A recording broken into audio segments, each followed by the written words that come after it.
Alan, it's not safe for you to go fishing today. Really? Okay, I won't go. Grandpa is somehow always right.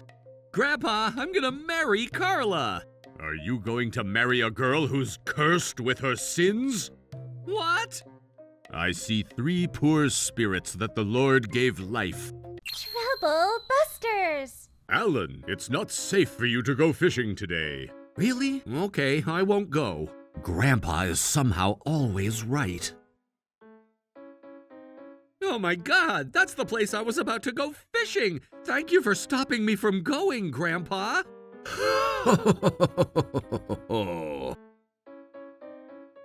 My name is Alan. I live with my grandpa who has supernatural intuitions.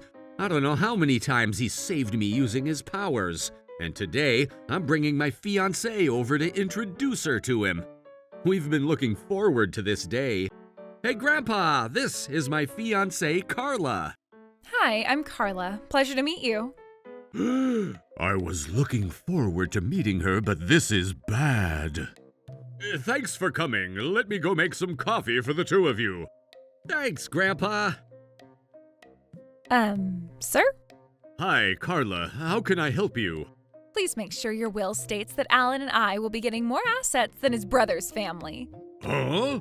We'd love to take over this nice house after you pass away. Oh, Lord. I had a feeling that she was marrying Alan for my assets. I was right. This reminds me of the time when I knew my daughter-in-law was cheating on my son. Watching Alan cry shattered my heart, and I swore to myself that I would never use my power. But if I don't do something about this girl, Alan's life will be ruined. I can't let that happen. I don't ever want to see Alan crying. This is the right moment to use my supernatural power. I'm not letting her get away with this. Trouble Busters! Grandpa, I'm gonna marry Carla. Are you going to marry a girl who's cursed with her sins? What? I see 3 poor spirits that the Lord gave life. Unfortunately, it seems like they've all passed away. What the? Grandpa, what does that mean? Carla, what's going on? Sir, I'm not sure what you're talking about. I've never been pregnant. Carla, I have the power to see everything. A power to see things? What are you seeing right now? I told you, I see everything. Sir, you're such a silly person. That was a good one. It scared me for a bit. Oh, Carla, I don't think I ever mentioned to you. Huh? My grandpa has supernatural powers. He has supernatural powers? That's correct. Some people with supernatural powers can do things like telekinesis, precognition, and so on. Grandpa has the precognitive abilities. What he says is always true or becomes true. Oh my God. What's wrong? Alan, you silly goose. You're old enough to know that those things don't exist. There's no scientific evidence to that stuff. 3 candles of life blown out. Huh? Divorced 6 times after marriage frauds for visa and money. Hold on, what is this? 57 occasions of hurting people's feelings for being self-centered. What are you talking about? These are the sins that you have committed in your life. What the? I'm sure you recall these numbers. Carla, I never thought you're that type of person. No, he's lying. I don't know what he's talking about. You're my fiancé, Alan. I can't believe you think this is legit. Don't you trust me? Oh, yeah? I see everything clearly, though. Sir, stop this joke. Who would ever believe that you see people's sins? 094582. What the? I'm sure you know these numbers. Is that number? Yup, it's the code for the lock on your bike. But how? No one knows that code. I told you, Carla. Grandpa sees everything. There's no way. This is impossible. I'm sure he just said some random numbers and he happened to be right. Alan, you can't trust this old man over me. 1-949-555-6018. Huh? Alan, please dial this phone number. Okay, Grandpa. Wait, is that the phone number for. Hello? Hello, who is this? Hi, my name is Alan. I'm currently engaged to a woman named Carla. Did you say Carla? Yes, do you know her? Of course I know her. Carla is my ex-wife, and I pay for her son's child care. Her son? Hold on, sir. Carla told me she's never been pregnant. What? Hey, Carla, is this true? Hi, sir. Carla is with me right now. Would you like to meet up at a nearby coffee shop so we can chat? Sure, let's do Barbara's Coffee and Deli by the high school. By the way, my name is Keith. Got it. Thank you, Keith. Wait, hold on. I don't understand what's going on here. How do you even know this phone number? Did you hack my phone or something? Alan, now go ahead and dial 1-626-555-3819. Okay, Grandpa. Oh my god.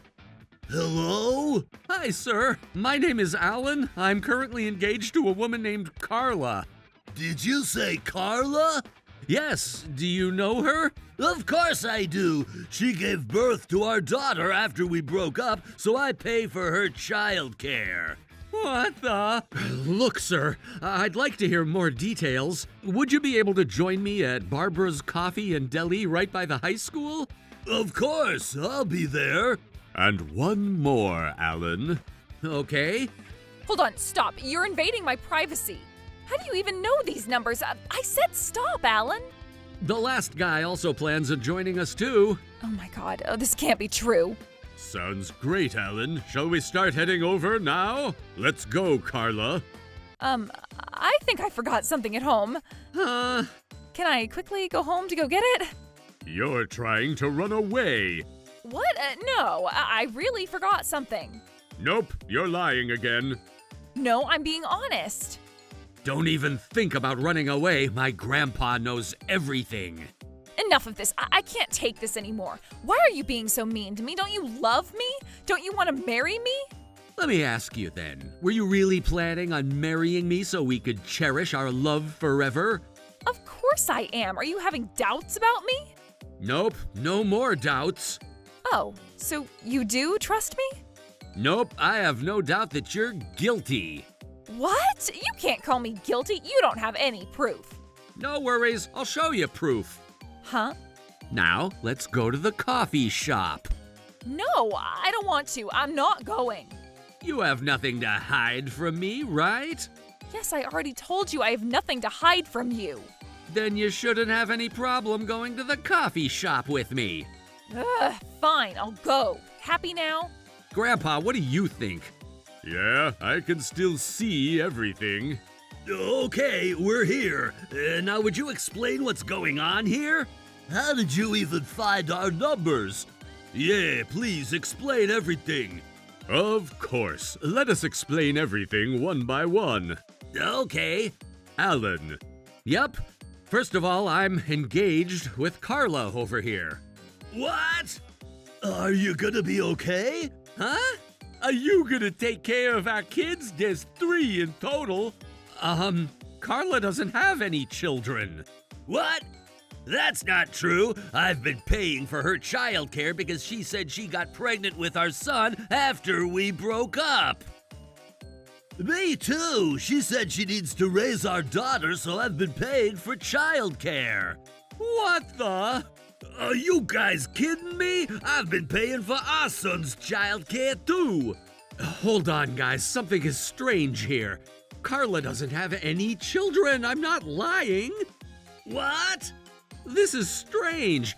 Hey, Carla. Huh? You better explain this to us. Do our children even exist? Of course they exist. I've been sending you guys pictures of our children. You do, but... Right?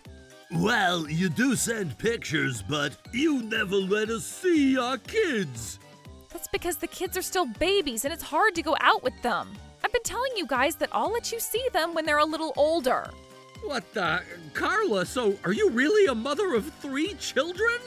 Huh? Oh, yeah, that's true. I'm sorry I never told you. I didn't know how to tell you. Don't let her fool you guys. Huh? Your children don't exist. What the? Hold on, what are you talking about? Guys, don't listen to this old guy. But this is just odd. Remember, I even sent you guys ultrasound photos when I was pregnant. Whose ultrasound photo was it? Huh? Are you sure those photos were their children's? Of course they were. You're lying again. I'm not lying. You're lying to tell me that you're not lying. You must have been sending ultrasound pictures from random babies out there. That's not true, I swear.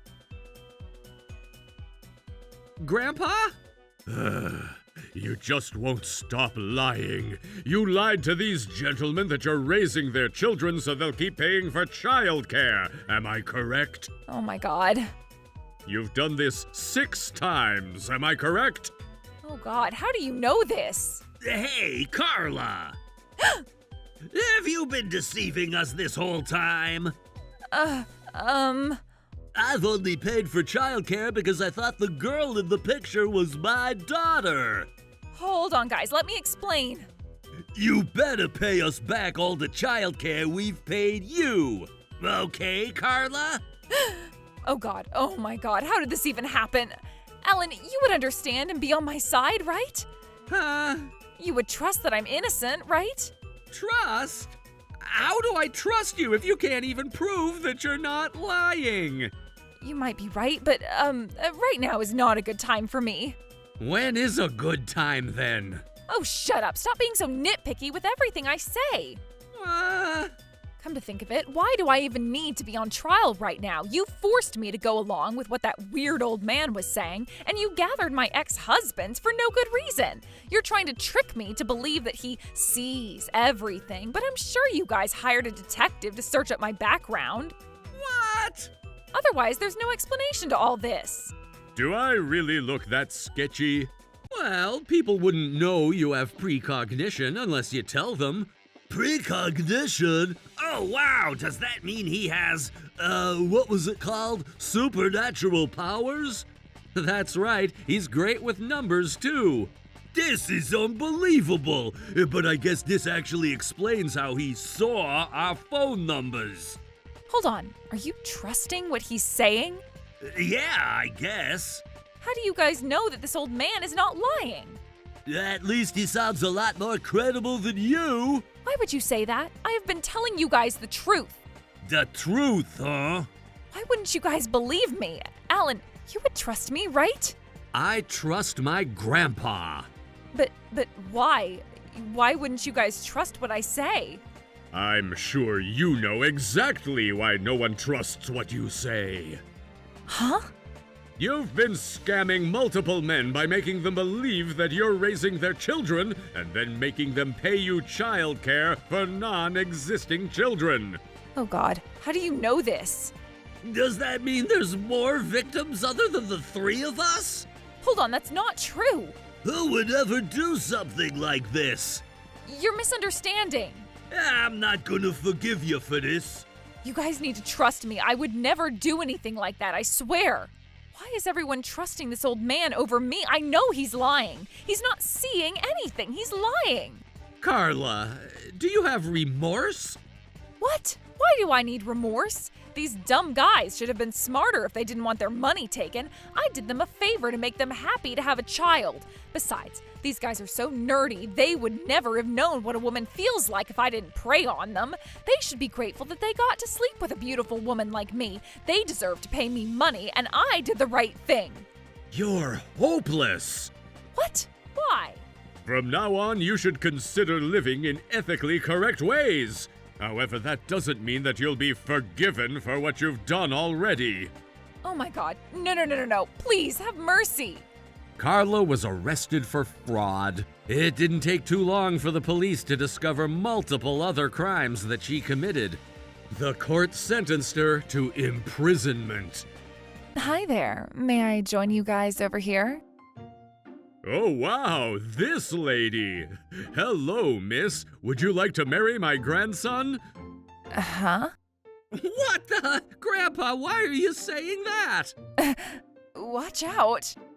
I guess this case is settled. Trouble Busters.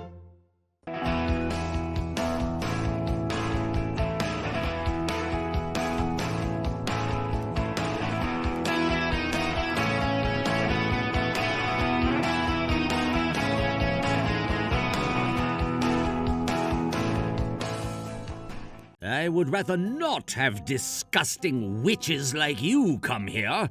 Maybe I shall transfer $30 million to another bank. Go ahead and try it if you freaking can.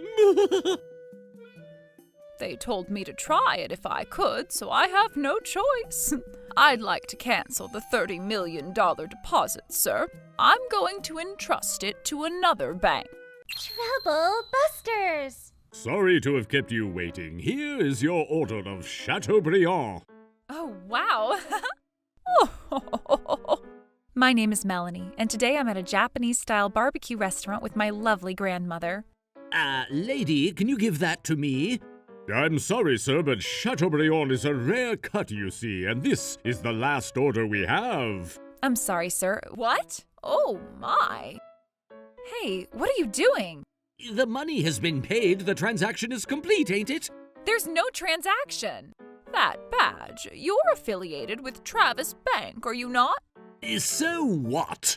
Today is my beloved granddaughter's birthday, you see.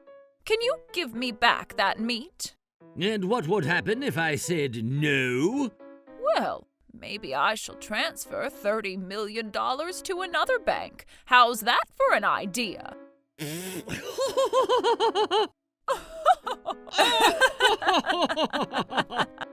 And I was wondering what the hell you'd say. $30 million, eh? Yeah. Go ahead and try it if you freaking can. You have so much confidence. You must be really talented. Of course I am. I'm a finance salesman and I'm the numero uno when it comes to new client acquisition. My name is Norman Romanov. Well, Mr. Romanov. And as for the young lady next to you, if I look closely, though, I see that the badge is a different color from Mr. Romanov's. You're a receptionist, are you not? Oh, Granny, you have pretty keen eyes, I see. Healthy as can be, both of them. Well, whatever. Anyway, I'm not like you, surviving on the scraps of what the government calls a pension. Yes. I'm still a busy man, as you know. I'm one to expand a thriving conglomerate and protect it at all costs. You're so awesome, Norman. Well then, as a means to allow the economy to go round, would you allow us the opportunity to eat as much meat as we want? Would you, commoners? No matter how much of a contribution you'll be making to society? Mm? The frick is she on about? In the end, isn't it just a matter of humanity? Are you going to talk back at me? Scary-ass man. I think we all ought to treat people kindly, respectfully, and lovingly, regardless of the circumstances. Kindly? Respectfully? And lovingly? I don't care if it's anyone's birthday. What's the point of you, a person who seems like they'll be of no use even as they get older, celebrating, eh? I agree. You're literally the only one who thinks that person is cute, you know. Excuse me? What? Grandma's expression is as cold as ice, and she's always had a smile on her face no matter what. But is that anger I see on her face? This is the first time I've seen her so terrifying. The man with the short fuse also looks pretty terrifying to me. But Grandma's fury here would be enough to silence an entire gang of thugs. Every second, every minute that passed by in complete silence seemed like an eternity, but, well, no matter. Eh? Whatever happens to you shall only be decided by your higher-ups, after all. Oh, is this a snitch? Well, I'm saying that I'm transferring $30 million to another bank, you understand? She's still saying that. Yeah. Talk to the hand. It's inevitable that the bank will ask me why I'll be doing such a thing, right? Well, of course they will. If that story is true, that is... Pathetic! Truly pathetic! Poor maggots like you should get the hell out of here. I would rather not have disgusting witches like you come here. Grandma, stop for a second. Don't come here if you're not worthy of eating this kind of meat. What's the point of you maggots eating meat that costs $200 per 100 grams? Know thyself. And let me tell you this, it's no use telling the bank the truth.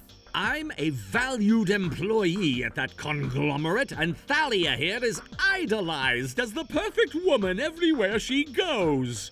Yes, indeed. That's why the stress is so intense. Any sort of lowlifes like you with rags for clothes and absolutely zero sense of feminine beauty are sandbags next to us. This is the way of life of the honored elite. I think we've heard enough. What? It's fine, Grandma. Nobody will believe your stories, you know. Don't underestimate our beauty, don't you ever? We have no risk of anything.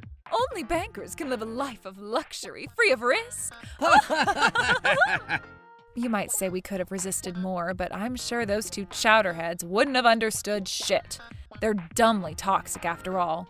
I'd also never heard of Grandma's story about $30 million before, so I don't know if it's true or not. But no matter what, I cannot forgive them for ruining my lovely time with Grandma. If they do it to me, I'll hit them back. Prepare for the double whammy. Unforgivable. Troublebusters initiate. You're going to transfer $30 million of deposits to another bank? Yes, I'm a finance salesman, and I'm the numero uno when it comes to new client acquisition. Norman Romanov treated me and my granddaughter Melanie very inexcusably. Is this true, ma'am? We proceeded to tell Branch Director Eppermont the story of what had happened at the restaurant that night. Well then, Madam McConnor. When I told the aforementioned gentleman that I would transfer $30 million to another bank, I was told, "Go ahead and try it if you frickin' can." Excuse my language. No, that can't be him. Not him, of all people. What? I can't help it if someone taunts me as such, you understand. Ask and ye shall receive promptly. And the deed shall be done immediately. Our wrath shall reverberate across the banking industry. Please, ma'am, a moment of your time. You, miss, bring these two ladies into the VIP room and prepare 2 cups of tea for them properly, if you please. Of course, sir. Please, ladies, if you'll follow me. Oh, no need for formalities, young miss. Excuse me? I guess I really do bring people to a bit of a frenzy. I can't help but feel an irrepressible urge to purge them severely, you see. Grandma? What should I do now? The hell do they frickin' mean? It's my granddaughter's birthday. So pathetic. For real, huh? Oh, Chateaubriand is so delicious. It was so worth taking it away from those good-for-nothing lowlifes. It really felt like we stumbled upon some people who were so unfortunate to even be alive. The hell are they on about? Transferring $30 million to another bank? Literally the worst joke I've ever heard. People like that ought to leave this world even a second earlier. How long are you going to sit there and eat, huh? What? Would you like to join us? Do you really think I'm in a mood to eat anything? Then how can I help you, sir? Why are you here? It's our lunch break right now. We can do whatever we want, can't we? Your lunch break finished 10 minutes ago. What? Well, that's weird. It was already that time of day. I'm sorry, Mr. Director. I'll be back to work soon. Yes, come back to us immediately. Yes, sir. But not to work, you're not. What? Whatever do you mean, sir? Ah! You too goddamn... Watch your tongue! Do you even know who you're talking to? Listen to me! This is Madam McConnor, the biggest client Travis Bank has the pleasure of servicing. What? Then... Transferring $30 million to another bank. It's going to happen, my dears. Miss Thalia Atkinson, a competent receptionist at Travis Bank, and Mr. Romanov, finance salesman extraordinaire. You two shall take full responsibility for what's coming. You were serious? The hell are you on about? I'll make you tell me exactly what's going on, or so help me! You were serious? The meat you wanted to eat was already taken, so you stole it away from them because it was sold out? No, but we paid for it, of course. We didn't give you permission, though, did we? That's not the issue, Romanov. Then what happened to the money? Isn't that a little unfair after doing something like this? God damn, they really don't know when to quit, do they? But did I ever accept your money? I dropped it right in front of your blind-ass eyes so that you could take it properly, didn't I? Does your rudeness know no bounds? My, it's pathetic for a banker who should be the one to treasure money the most to do something so careless with $100 bill. I'm terribly sorry, Madam McConnor. But where's the money? I don't know. It's still lying there at that barbecue restaurant, isn't it? What a waste! Where do you think you're going, Norman Romanov? But it's a waste, isn't it, sir? It's a waste, you say? Do you even comprehend that you're in a bad position right now? But she just told me to take care of my own money, didn't you? There are things you need to take care of even more important than that load of codswallop, son. To throw that responsibility away would mean throwing away everything you've built up until now. So shameful, truly. Is he truly the numero uno when it comes to new client acquisition, Mr. Deppermont? According to the numbers, ma'am, he is. Well, no matter. There's no point in questioning the quality of a bank employee whose association with this bank will cease as of today, anyway. Please don't say things like that, ma'am. And who is making me say this, Mr. Deppermont? I am truly sorry for what's happened, ma'am. My precious time with my granddaughter Melanie was destroyed thanks to your employee, and I am terribly vengeful at the moment. Does your bank train employees to take meat from people they meet for the first time, eh? No, ma'am. I assure you we don't. What kind of employee training do you do, anyhow? If we may, Madam McConnor. I have been on such friendly terms with Mr. Deppermont ever since he was a kind youngster, I must say. So you're a truly important client of ours? And I intend to tell you the whole story about this matter without hiding anything, dear Mr. Romanov. I shall personally see to that on my own terms. On your own terms? So that's a problem, Sonny, for you'll certainly explain the situation vaguely. It's a given that you have a problem, but considering you are in a restaurant about a 5-minute walk from the bank, an establishment that's not unlikely to be involved with the bank, you say and do whatever you want regardless. I don't think many people would want to deposit money in a bank where such inhumanity exists. What would you think if you were in my position, dear Mr. Romanov? If I were in your position, Madam McConnor?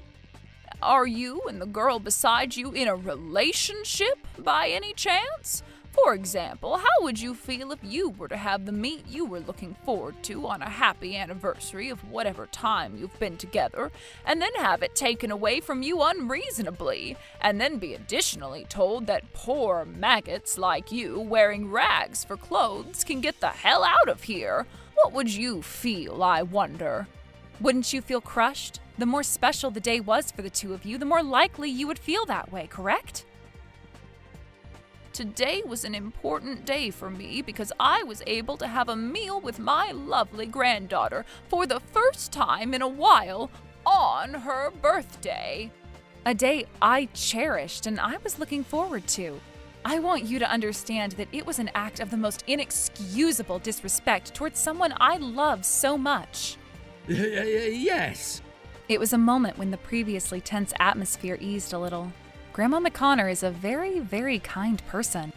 It's perhaps true that she was angry with how her time with me was ruined, but if they reflect on the fact that their actions could have a huge impact on both their lives, I'm sure she'll forgive them to a certain extent. That's how it ought to be.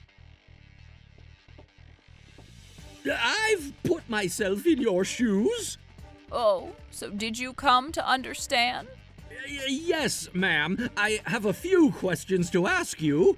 By all means. Let me ask you this. Why are you dressed so shabby on such an important day? What? What, you little... Aha! If it were me in your shoes on such a momentous occasion as an anniversary, I would wear a super high-quality suit. I wouldn't dress poorly like you two as if I were going to a shopping district. Romanov, what were you thinking? Let him continue, Mr. Deppermont. Why would a woman with $30 million under her wing, such as yourself and your granddaughter, be dressed in such a way that I would be easily misled? What was your purpose in doing so? I feel like I've been tricked, and it makes me feel terribly insulted. If you were dressed the way I approve, I wouldn't have taken your meat, and I would have been harmless without any trouble. What the? So you're trying to say it's our fault? No, it's also the person who's being hurt that's at fault. It shouldn't matter to you if we wear shabby clothes, as you say, or not. If you don't like being told you're shabby, you ought to cease dressing in a way that gives people the wrong impression. Norman, you've got this.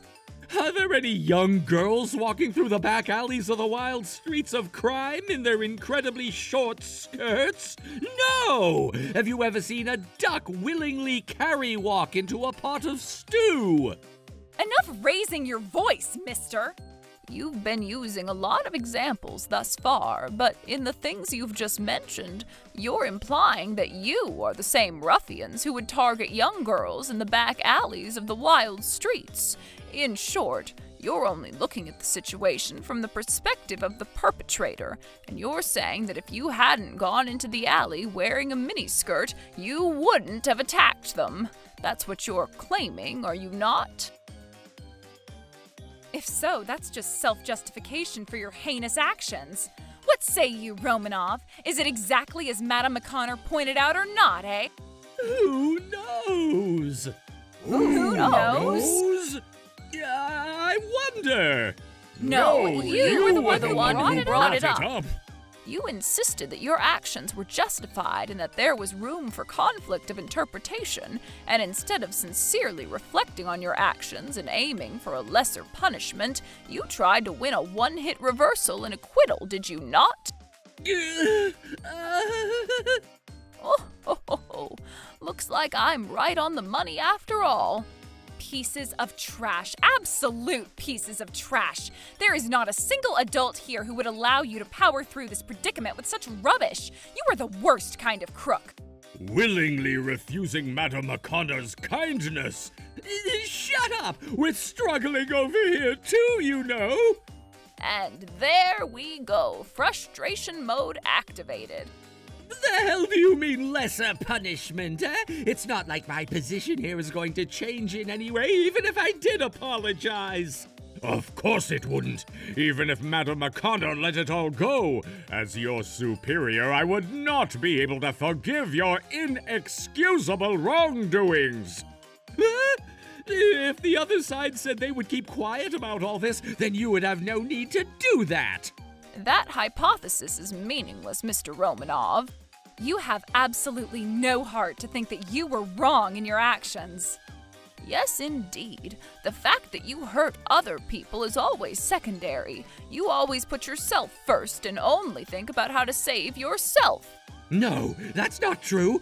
I'm reflecting on it in my own way. Based on what you said earlier, I can't trust you at all. Don't say that. I've reflected on it now. All of it. Well, what you said, Madam McConnor, Miss Melanie is absolutely right. From now on, I will work hard to get my heart and actions in order and try to get your trust in me back. So please, just let it go this time. I'm sorry too. I got carried away. It's not easy to first survive in the competition, let alone win it in a huge organization like a bank. The stress has turned us into veritable monsters. If you're aiming for the top of the pyramid, the conditions should be the same. That's right. You're not the only ones fighting for success. You're not even a banker. What the hell do you know? There's no need to know such things, dear Mr. Romanov. Such efforts, feeling, and suffering behind the scenes are not of concern to customer service. This is true not only for bankers, but for any job involving customer service. I work for one of the biggest banks there is, Travis Bank, and I'm also numero uno when it comes to new client acquisition. There's no one who can replace me. My decisions drive and support the economy. I single-handedly support it. To interfere with that is to interfere with the country's prosperity. I just knew that had always been the root of your arrogance. Just stop transferring your $30 million deposits to another bank. What will you gain from doing that? You will no longer be able to work for this bank. Damn you all! Enough already! Oh, and here comes the defiant phase. This should be even more fun. You are completely rotten. Director Depaiement, even if this spiteful old bitch withdraws her $30 million deposits, It won't be a mess if I bring in people who deposit more money into the bank, will it? Where is that coming from? Who would let a dangerous toxin like you run wild in a bank like that? I'll tell you, sir, but I'm excellent at my job. They're cutting off deposits because you're not excellent at your job, bucko. By keeping you, not only will the bank risk losing $30 million in deposits, but there's a higher risk of even high depositors making the same decision. Madam McConnor is right, Romanov. I cannot leave your current job to you any longer. Hey now, what are you talking about? You know my performance, sir, and you're taking me off the team? No one can replace me, you know. It would be better if there's no one to replace you, honestly. Hey, Thalia, what are you doing all alone, so quiet, huh? What? Me, Norman? This is why I can't be with a receptionist. Sacrifice yourself for me every once in a while, huh? Huh? Why? It was you who set up the traps on those two. and that's because you kept saying stupid bullshit like you wanted to eat Chateaubriand. That's right. That's right. She's the one who started it all. She forced me to harass you, Madam McConnor, and your granddaughter. I never did anything like that. It was all your arrogance. I was having fun too, I admit, but Norman was the one who did it all.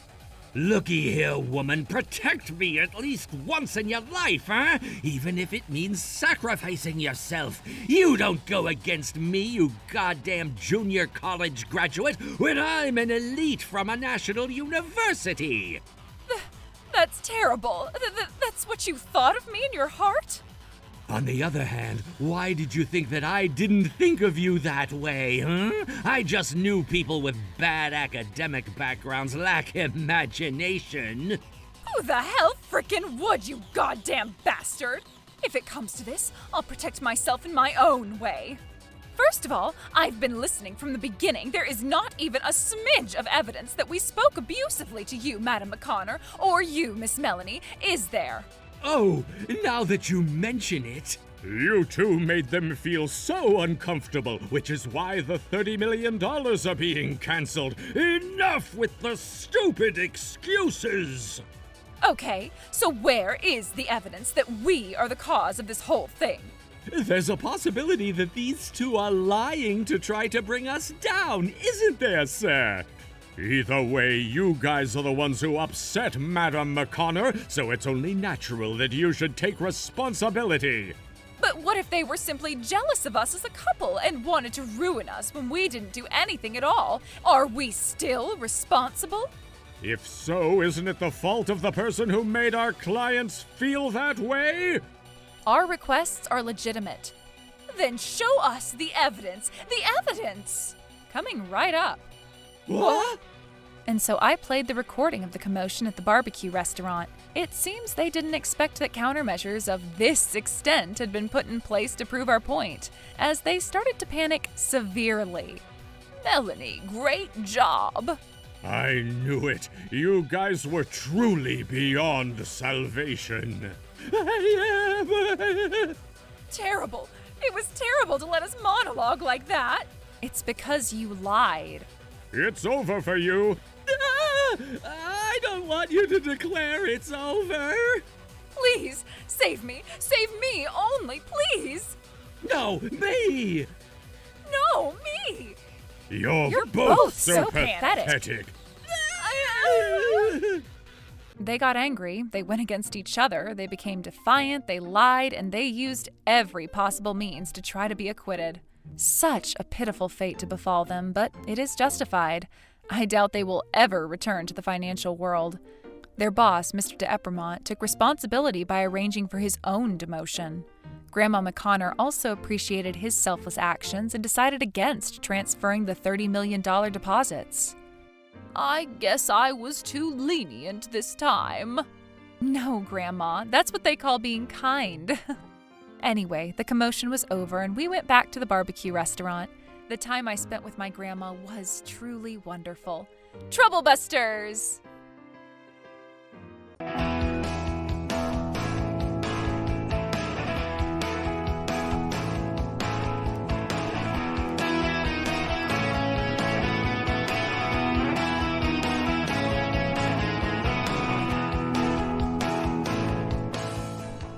You're so narrow-minded to divorce him after just one affair. That's right, all men cheat. You can't change that fact. Guys, do you honestly think it's okay for you to say things like that in the countryside? The people from the neighborhood are listening. Trouble Busters! Helen, I'm going out with Ryan now. What? At this ungodly hour? It's the usual fishing at the sea, honey. I'll be back tomorrow morning. My name is Helen Smith, and I'm living a married life with my childhood friend Andrew in a small rural town. Recently, my husband started going out with his friend Ryan on weekends. Hold on, did Andrew leave something behind? What the hell is this? I took the plunge and asked a detective agency to investigate Andrew and his personal life. And a month later... Well, I'll be going out again today, Helen. Andrew, are you going to meet this woman again? What is this? I will never forgive adultery, Mr. Smith. Let's get a divorce. Wait! Anything but a divorce? That's right. It was just a one-time mistake. What the? Helen, you're exaggerating when you talk about divorcing Andrew over this. What are you talking about all of a sudden, huh? You're so narrow-minded to divorce him after just one affair. Are you serious? And you serious about divorcing him, Helen, huh? You both just got married, didn't you? Yeah, and even though we're newlyweds, this frickin' bastard had an affair. More importantly, though, why did you just waltz into this situation, Ryan? As an old classmate of yours, I can't just leave you guys' love be in jeopardy like this. I am definitely going to get divorced anyway. But aren't you also responsible for causing the affair? Excuse me? Don't you think that if you had worked harder to improve yourself and kept your husband's heart to you and you only, Andrew wouldn't have looked elsewhere now, would he?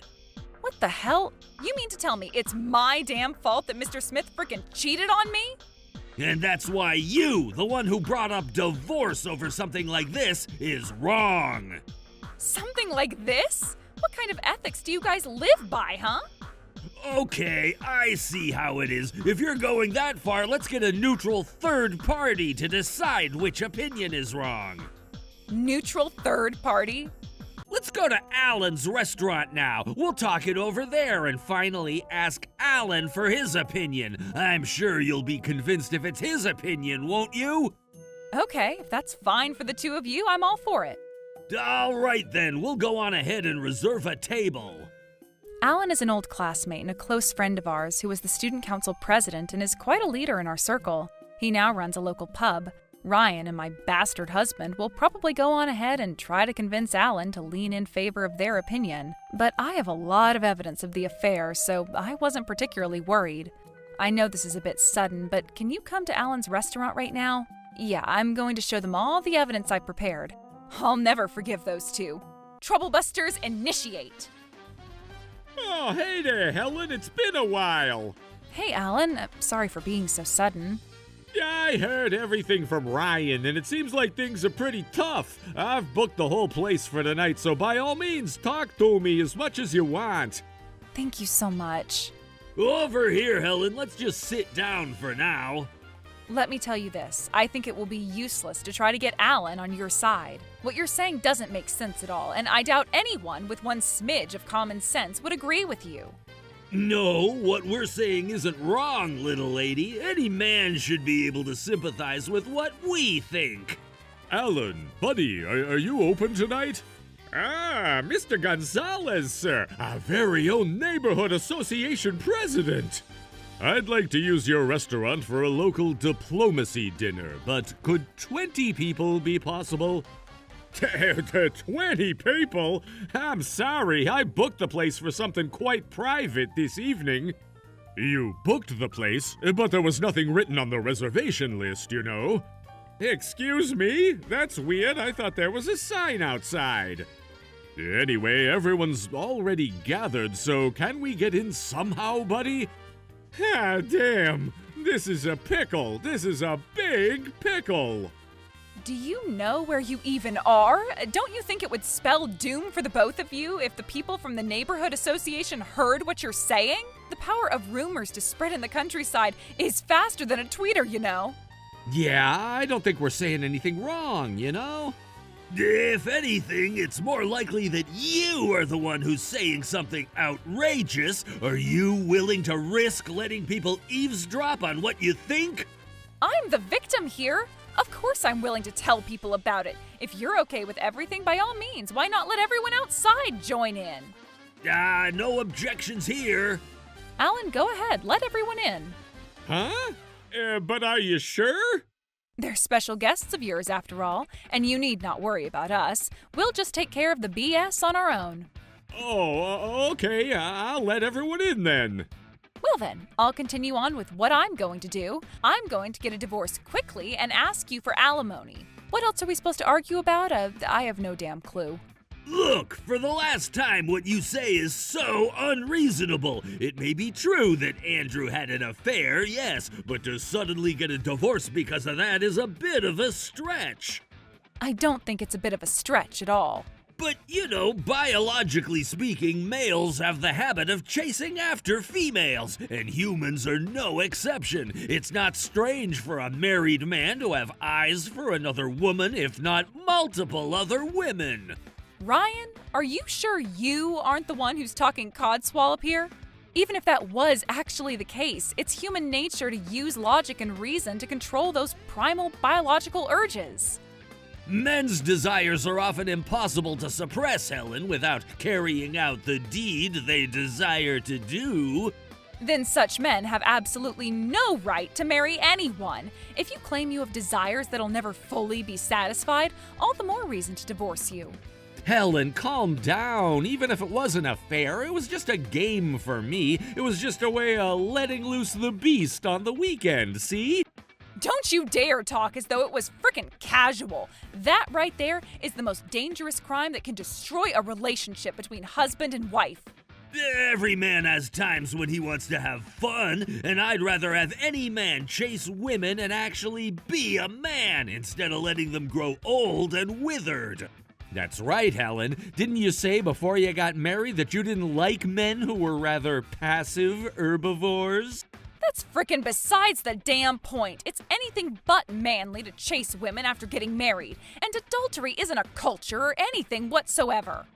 Don't get so upset, Helen. I've been wondering about this for a long time now, but on this occasion, Ryan, you're taking Andrew's side completely, aren't you? And this is a problem between me and him. But I'm also married, and thus I understand Andrew's feelings as an equal man here. You understand the feelings to want to cheat on your wife? It's not like I don't understand that feeling, I admit, but we have a friendship between men that transcends everything else, and that's why I'm on his side, and I'm willing to support him through. I don't know what you're talking about. Anyway, it's a bit of an exaggeration to divorce someone for just one little casual affair. Yes, you're exaggerating. You shut the hell up. You two pledged your love to each other so passionately at your wedding last year, didn't you? And it was this bastard who betrayed that same love we promised each other. But I didn't betray it. I still love you. This time was just a momentary impulse. Even if it was just a momentary impulse, it is not to be forgiven. That's why I'm apologizing, Helen. I won't cheat anymore. I've said this much already, so you can forgive me now. Yeah, I can only hear that as a heartless apology, bucko. Helen, it's a wife's duty to forgive her husband's mistakes, isn't it? Well, then answer me this, Ryan. Are you cheating on your own wife, just like Andrew? I don't think I'd go that far. I'm sorry, you aren't? Ryan has nothing to do with this. Oh, and now you protect him this time. I guess a friendship between men is something far stronger than that of a husband and wife, huh? I'm not protecting him. As a man, I can be driven by that kind of desire, and that's why I say I understand Andrew's stance on this, but I would never cheat myself. It's natural for a man to chase after women and have an affair, isn't it? By that logic, it's not strange for you to be disloyal and unfaithful to your wife, Ryan. Whether a man actually does it or not is a different matter. Helen, for the love of Christ, Ryan doesn't matter right now, okay? Seriously, you're so damn persistent, aren't you? Both of you. That's precisely why I'll damn well show you all the photographic evidence I have while we're at it. How are you going to explain this? Where did you... The two of you are going on double dates together? Holy shit! You guys really are close, aren't you? How did you get photos of me, too? When I asked my detective to investigate Andrew, he inevitably brought along photos of your affair, too. And honestly, not surprising. You always went out together in the same car, fishing in the sea, eh? I guess you caught a lot of fish. Sorry, beautiful women out of the water, huh? But in the end, it was a catch and release. Shut up, enough smart-ass talk. Well, that was just a drinking party with some people we met on social media, and we got to know each other well. That's right, it's just like a casual dating party. Shut up, you shouldn't go on dating parties when you're married. And more importantly, there are freaking photos of you guys going into hotels. You can't make excuses anymore, so just give up.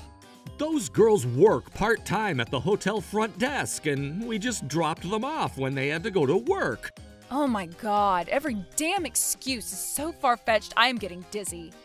And I should tell you this, I have properly investigated the background of the women you two have been having affairs with. Both of the women are full-time housewives and have husbands of their own. Did you guys know that? What? They had husbands? No way! I didn't hear about that. I thought you didn't know. You were fooled and stepped on a frickin' landmine. Serves you two pricks right. And you went to hire a detective? Did you really doubt us that much? I'm disappointed in you. I believed in you. You know, whatever you say sounds like a joke to me right now. Andrew's right. As a wife, don't you feel terrible that you've tainted your husband by getting a detective to expose him? Despite what you may think, I also believed in you two at first. You two are my classmates, and we've been so close for so long. And I didn't expect you both to have affairs simultaneously. Then why did you ask for an investigation? Don't take the countryside for granted, bucko. Don't look, but when I'm walking around town, local acquaintances give me all kinds of information. They say things like, I saw your husband in the downtown area last night, or I saw Andrew walking with a woman. I've been hearing about that a lot of places lately, enough so that turning a blind eye for your sake became impossible. Damn it, this is why I hate the countryside. And also, about going fishing every week, you don't even have a fishing rod at home. Obviously, that makes things suspicious. And to top it off, you buy a necklace to give to another woman? Oh, I thought I'd lost it, but it was you who had it? You just forgot about it, bucko. You are so goddamn naive. Anyway, it's no longer reasonable for me not to suspect foul play on your part after all this, huh? So what? We've said it many times before, but this is normal. All the men in the world are just playing around with multiple women all the time. Prove me wrong. If you really love your husband, you should just turn a blind eye. So, Ryan, will your wife forgive you? Oh, of course. Then tell your wife those words directly. I will not turn a blind eye to this, good sir. Who the hell are you to say that? Melody? Well, why are you... I called her here because now it's 2 against 2. We're equal now, right? Melanie? Did you hear everything I said up until now? Yes, I was listening. You sure said a whole lot for someone who's cheating on his wife. No, it's not that. It's just a little bit of an impulse. I wanted to prove my worth as a man. I wanted to see if I still had it, you know? What are you talking about? This ain't no goddamn heroic saga of Ryan the Terrible. I suppose you say all of this prepared for getting a divorce, eh? Divorce? I will divorce you, much like Helen will divorce Mr. Smith. I was shown far too many photos beforehand. You have no right to make excuses. Hey, wait a minute. These photos were all fabricated by Helen using PhotoStore. Don't be fooled. Who would make such creepy photos using PhotoStore? Even without seeing the photos, I was suspicious of you and your faithfulness for a long time. I thought it was really strange that you went to the sea every weekend without ever having any fishing equipment in the car or in the house. That's because we always rented some things on the way there. You can borrow equipment, sure, but there are no stores that rent clothes. My husband always went out in leather shoes. If you went to the breakwater docks at night in leather shoes like that, you will slip 100%. You know a lot about that, don't you? I also tried my best to avoid suspecting the two of you. After all, we were local classmates who literally ate from the same pot on multiple occasions. And that's how they became a married couple. It's a wonderful thing that we did, but to be betrayed like this? Melanie, please, let's have a long talk about this. You'll understand my feelings in due time. And I can't stop resenting your comments since earlier. You're always saying things that are self-centered and convenient for no one but yourself and Andrew. I cannot sympathize with your feelings at all. And by the way, Ryan, didn't you say earlier that if a husband cheats on his wife, she is also responsible for causing it? No, that's not true. What did you say? You said that too, did you? Isn't that quite a hot topic, eh? If we had worked on improving ourselves and being more attractive wives, our husbands wouldn't have had an affair. That theory is utter and complete madness. And you know damn well I usually spend money at the beauty salon for your sake. But I was on guard because I thought that if you become too beautiful, other men would target you. I was just being cautious. Be careful with your words, buddy. Who would believe such an excuse? In the first place, I don't want to be with a man who boasts that cheating is normal for men. There is nothing to discuss anymore. No, it was just a play on words to protect Andrew from Helen's stupid decisions. Enough excuses! I knew that you and Andrew were always talking about stuff like that. What is that? It's a voice recorder I hid in my car. Are you still going to feign ignorance after listening to this? The girl you hit on the other day, have you heard from her since? Yes, we're talking about meeting next week. See, dude? If you do as I taught you, it goes well, doesn't it? For real? Has your wife found out yet? Oh, hell no, she has no idea. And I'm doing well with mine, of course. Having an affair is child's play. If you get found out, I'll give you a proper alibi. Hell yeah, man, we gotta help each other out. Hell yeah, having an affair is what makes you a real man. To be honest, I couldn't, and I still cannot believe that this conversation is from the same world we live in. It's a disgusting friendship. Do you have something to say? Oh, and I'll add one more thing. There's more? I sent these photos of adultery to the houses of the women who were with you two. What? And I am sure the husbands of the other women will sue you both soon. They'll also ask for alimony, so be prepared. Of course, we shall ask for alimony too. Why?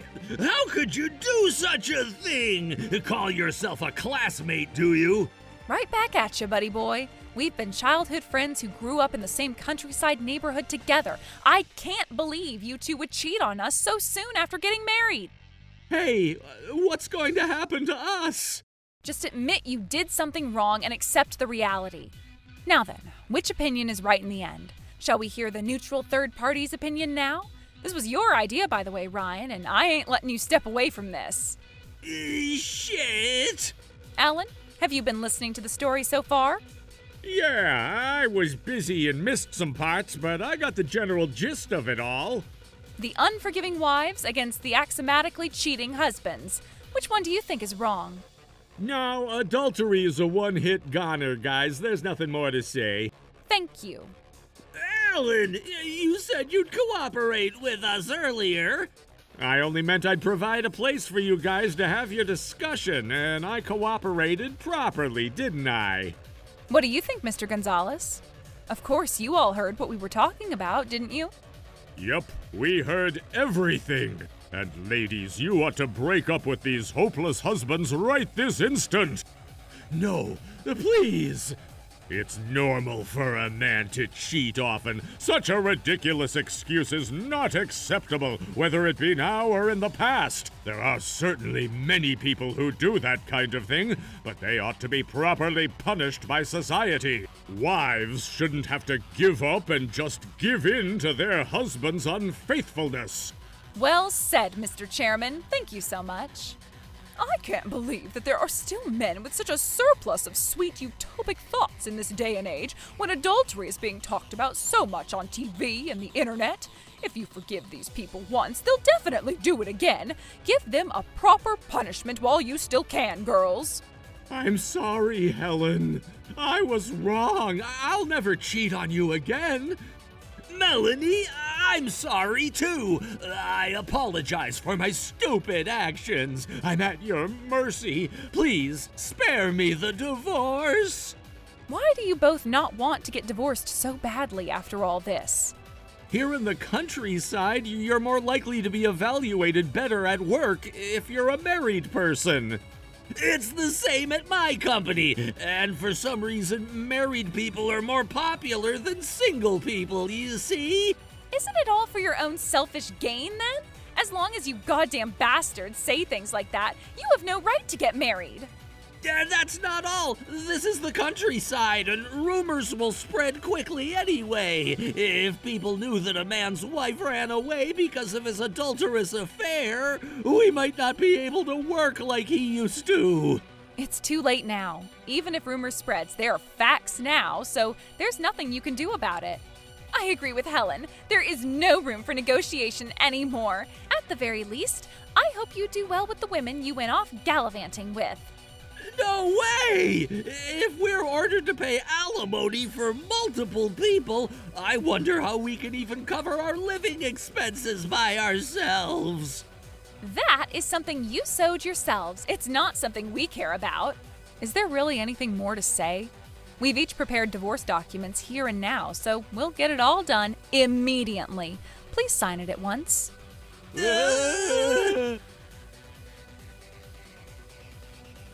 Helen! Melanie! That was awesome! What?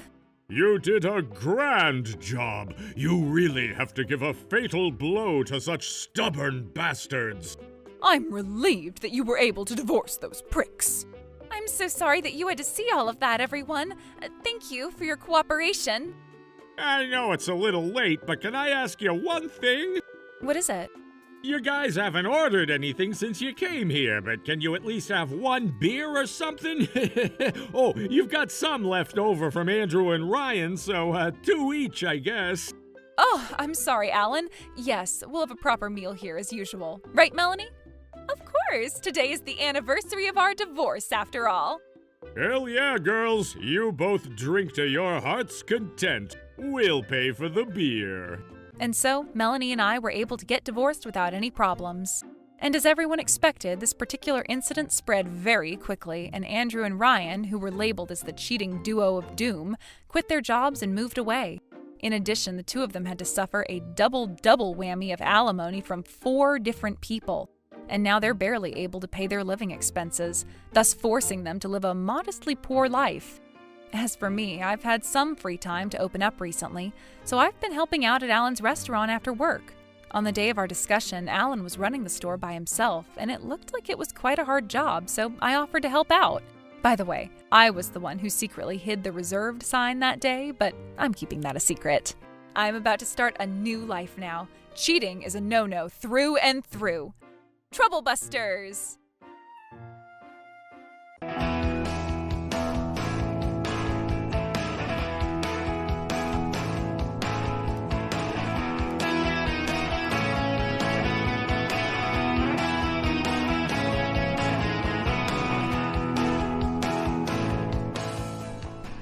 I'm Adam, and I'm living life as a single father to my only son. At the ripe old age of 36, I now work full-time for a soba chain restaurant. And I have to say, my skills in cooking have gone up exponentially. And I hold the position of head manager for the branch where I work, which is right in the middle of downtown. My son Jan is 16, and in his first year of high school. Perhaps he's at that age to want to live life at its fullest by doing some crazy stuff. By nature, he's very sweet, kind, carefree lad. He's become a bit of a punk. Jaron, buddy, I'm sorry, but I have another late night shift today. Got it, old man. I can make dinner by myself, no problem. You just get out there and make the big bucks, all right, Dad? God damn, you're sure a greedy laddie. Thanks, buddy, and I'll see you soon. Normally, a full-time employee would work during the day, but whenever there's a shortage of staff, I also have shifts at night. It was pretty hard when Jan was a young boy, but nowadays he's old enough to take care of himself for a while, so I can rest easy at work knowing he'll be fine. And it's so strange. I feel like the late night shifts these days have gotten a bit more frequent. The part-timer who had his shift tonight suddenly called in a little sick, and I was to take over his hours. At around 8 o'clock at night, the restaurant would be packed with tired men on their way home from the office, and drunk men from bars. This particular occurrence happened right when these eccentric gentlemen were starting to leave for home one night. It's that time of the day where customers aren't stopping for very much longer, isn't it, boss? It is, for sure! But why are you laughing? Sorry, boss. It's just a cute little habit of mine. Ah, that's a pretty strange habit in my ears. Oh, welcome to the Soba Eve. Welcome. But these customers are still children. What are they doing out here this late hour? A girl who looked to be in her mid-teens and in middle school, wearing dirty, hole-ridden clothes, and another girl who looked about 5 years old walked into this restaurant. And obviously this was strange right off the bat. It was nearly 10 at night, and not even close to a time people like these ages would be walking around here alone. Both of them looked dangerously thin. One small soy sauce broth soba, please. I'm so hungry, Camilla. I want my food now. Of course. That's one order, is it? Yes, please. Okay, something's definitely not right here. I'll be careful and keep an eye on these two. Thank you for your patience. One small order of soy sauce broth soba. Here you go, Sam. You can have it all. Yay! I'm so hungry. Oh, wow. The way she's just destroying that bowl of noodles. She must not have eaten for a few days at least. Why have you abandoned me, oh deity? Be careful, dear. Eat slowly and quietly. Okay, What about you, Camilla? Aren't you hungry? Nope. Camilla's very full right now, dear. So, you can eat it all. Yay, thank you. This whole bowl is mine. There's no way she's actually full. She's only saying that so that her younger sister can eat the noodles without feeling guilty. Is something the matter, boss? Oh, it's nothing, Miss Megan. It's just that those girls over there seem like they have a lot to tell. And they seem agitated, like they know someone's watching over them from afar. Please, don't spy on them. Oh, come on. Now's not the time to sing, Miss Megan. Forgive me, boss, but I'll have you know those two girls came here yesterday and the day before. Plus, what's even stranger is that they never order anything other than one small soy sauce broth soba. Wait, are you serious? Those young children? That's so strange. I have a few questions bubbling up right now. I was also a little suspicious of them. My gut tells me they have a specific unpleasant reason behind their actions, so I suggest not talking to them very much, boss. Could they have run away from their home? It could be that they ran away from their home. God damn, you read my mind like an English professor reading a children's book. Seems like my cover's been blown. Plus, you can assume they aren't away just by looking at them. I guess that's true. Camilla, I'm so sleepy. Do you want to go to Dreamland? Be quieter, and I know you'll get to see your friend Bing Bong, okay? Even when she was getting her sleepy sister comfortable, Camilla, the older girl, seemed to be uneasy about something. She kept on looking in all directions, and her face bore an expression of concern. It really made me think she was on the lookout for someone that could be stalking her. I can't take it anymore! I'm gonna find out what's going on with these two, and help them if they need it. Excuse me, miss. Are you alright? Hey! Well, Why do you look like you're so close to crying? Am I really that ugly to look at? What a pathetic, pitiful little slime ball I am, making a girl tremble with fear and disgust just by talking to her a little. I'm so sorry, sir. I was just about to bilk Dine and Ditch. Wait, you mean just run off? We only have 53 cents, you see. My sister Sam was so hungry, and I couldn't bear seeing her so desperate, and I really wanted her to eat something nice. Are you gonna come home, please? No, of course not, dear. It must have been so hard getting by when you're so hungry. Miss Megan, if you please. Who? You summoned me, boss? Whip up some warm noodles for this hungry lady, please. You can use the leftover tempura as toppings. Hurry along. I see. Right away, boss. But, sir, I'm telling you, I'm completely broke. When did I say you have to pay, dear? The noodles are on me. Or rather, let's have Miss Megan here pay for them. Yes, indeed. Wait, huh? Why me, boss? I'm joking. Besides, the leftover tempura is just gonna be thrown away anyway. Trust me when I say it's for the best for all of us. Thank you so much. It tastes so good. Take as much time as you need, dear. There's plenty for seconds if you like. Thank you. Oh, thank you. Bless you both. Bless you. When she was finished eating, she offered her deepest gratitude tearfully and said, I will repay you for this great service one day.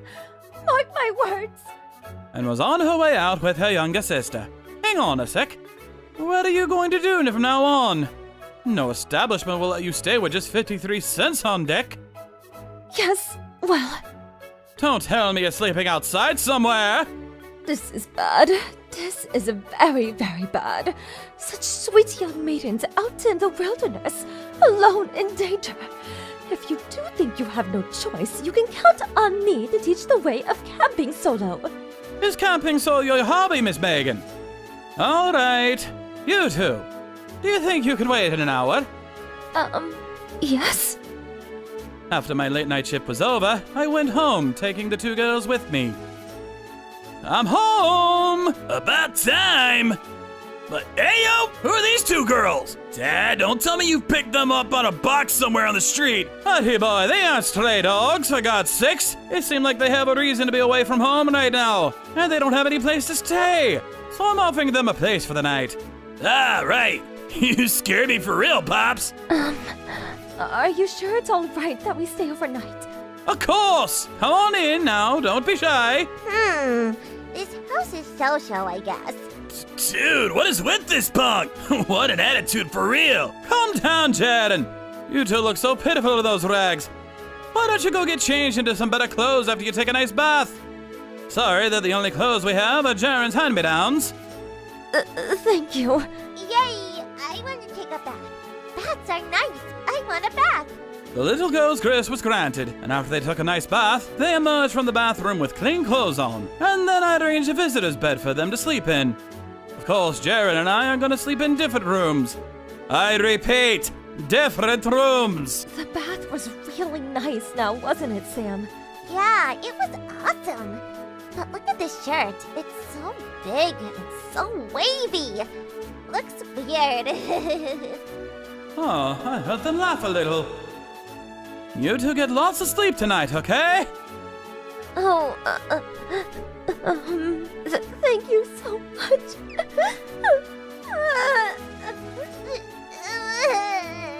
Oh man, it's alright, you two. You're safe now. You must have been through so much. They cried for quite a while, and it wrenched my heart seeing them like this. But after a while, the tired girls fell asleep with looks of calm and security. Just you wait now, girls. Y'all gotta be happy again in no time, I just know it. 6 months later, the girls are still living with me and Jaden. The older sister, Camilla, is a kind, mature girl who looks after her younger sister, Sam, with a strong maternal spirit. And nowadays, she's revealed herself as a bright girl who smiles and laughs quite often. Sam is a little bit of a spoiled girl, but she loves her sister so much. And although she's a little selfish, she's also very perky and likes to playfully tease her sister. Camilla goes to high school, and Sam goes to kindergarten. Wait a minute. Camilla's egg's yellow thing is bigger than mine. I want a sweetie. Come on now, Sam. That's enough of being selfish. You have to grow up into a nice, kind woman. Oh, it's all right. You can have mine, Sam. I'll make you my #1 servant, Camilla. Thank you very much, Your Majesty. Looks like Sam's got the character of a queen. I wouldn't be surprised if she eventually ruled England, surrounded by rainbows and unicorns. Ugh, makes me shiver. Is that enough breakfast for you? Yeah, it's more than enough, thanks. I can make more if it isn't enough, you know. I'm fine, mister. Honest. And what about you, Sam? I'm fine too, mister. Camilla, a mature lady, and Sam, a selfish anchor biter, are nothing alike in personality. But one thing they had in common was that they seemed too much in control of their own well-being for a young age. Camilla often looks around with that same agitated expression as she did when we first met. And even the selfish Sam only complains about stuff to her sister. She's always been the sweetest of angels with me and Jaden. It's like they never had what is known as the child spirit, you know. They shouldn't have been so mature around us. They should loosen up a bit and be a bit more chaotic. Honestly, you two are probably the most serious people I've ever met. Even I can't wake up in the morning with Dad here dragging my sleepy ass out from under the covers, for real. I think you're forgetting about the fact that you often snooze, and the fact that you never do your goddamn homework, buddy. Learn a little bit from these two ladies, jeez. Well, about that, I'm sorry, Dada. They're so close now. It's like they were little siblings from the beginning. Which brings us to one particular Saturday. None of us had school, work, or kindergarten on that day, and we were spending a peaceful day at home, relaxing together and doing our own things. I guess we're making today the day of laziness, eh? Day of laziness? D-O-L. Doll. Doll! Wait, no way. Is that Chunky over there? Run! But how about we watch a movie together? I want to see some gangsta shit. Come on now, there are women present. How about we watch something a little more suitable for younger girls? Like princesses, I guess. I don't know. I never had a daughter. Oh, I don't mind anything at all. Yeah, you guys choose. As usual, they're so selfless. Looks like we're settling for something gangsta, y'all. All right. Choose what you want, buddy. Oh, we have a visitor. Coming. Who the shit is that, goddammit? Who rings the doorbell 17 times in a row? It's so goddamn annoying! Eh? Do I know you, sir? You're keeping my daughters here, are you? Wait, huh? Get them out of here, now! No, hold on just a minute, sir. Who we have here, goddammit? What an eccentric visitor we got on our hands! Oh, no. You're coming home with me right now, and I'm gonna teach you some manners, you ungrateful frickin' spawn! Spawn? That would mean you're the real father of these two ladies? That doesn't frickin' matter, prick! Come on now, you two! We're going! Get your stupid asses outside this house right now! I'm so sorry. Camilla! Now hold on. I'm looking after these two, sir. And I think it's high time you leave them alone in peace. So you got no friggin' idea what your pedo ass did, eh? Bringing underage children back to your place is legit grounds for abduction of minors, you know. In other words, you're a goddamn criminal! But that's... You want to be out behind bars for the rest of your pathetic life? You scoundrel! Criminal! Kidnapper! Yeesh! Camilla! Sam! I'm telling you for the last time, get your asses out of this house! Or you can kiss these two pricks goodbye forever! Understood, sir. But Camilla, we're going back to Dad's house? Get your stuff ready, Sam.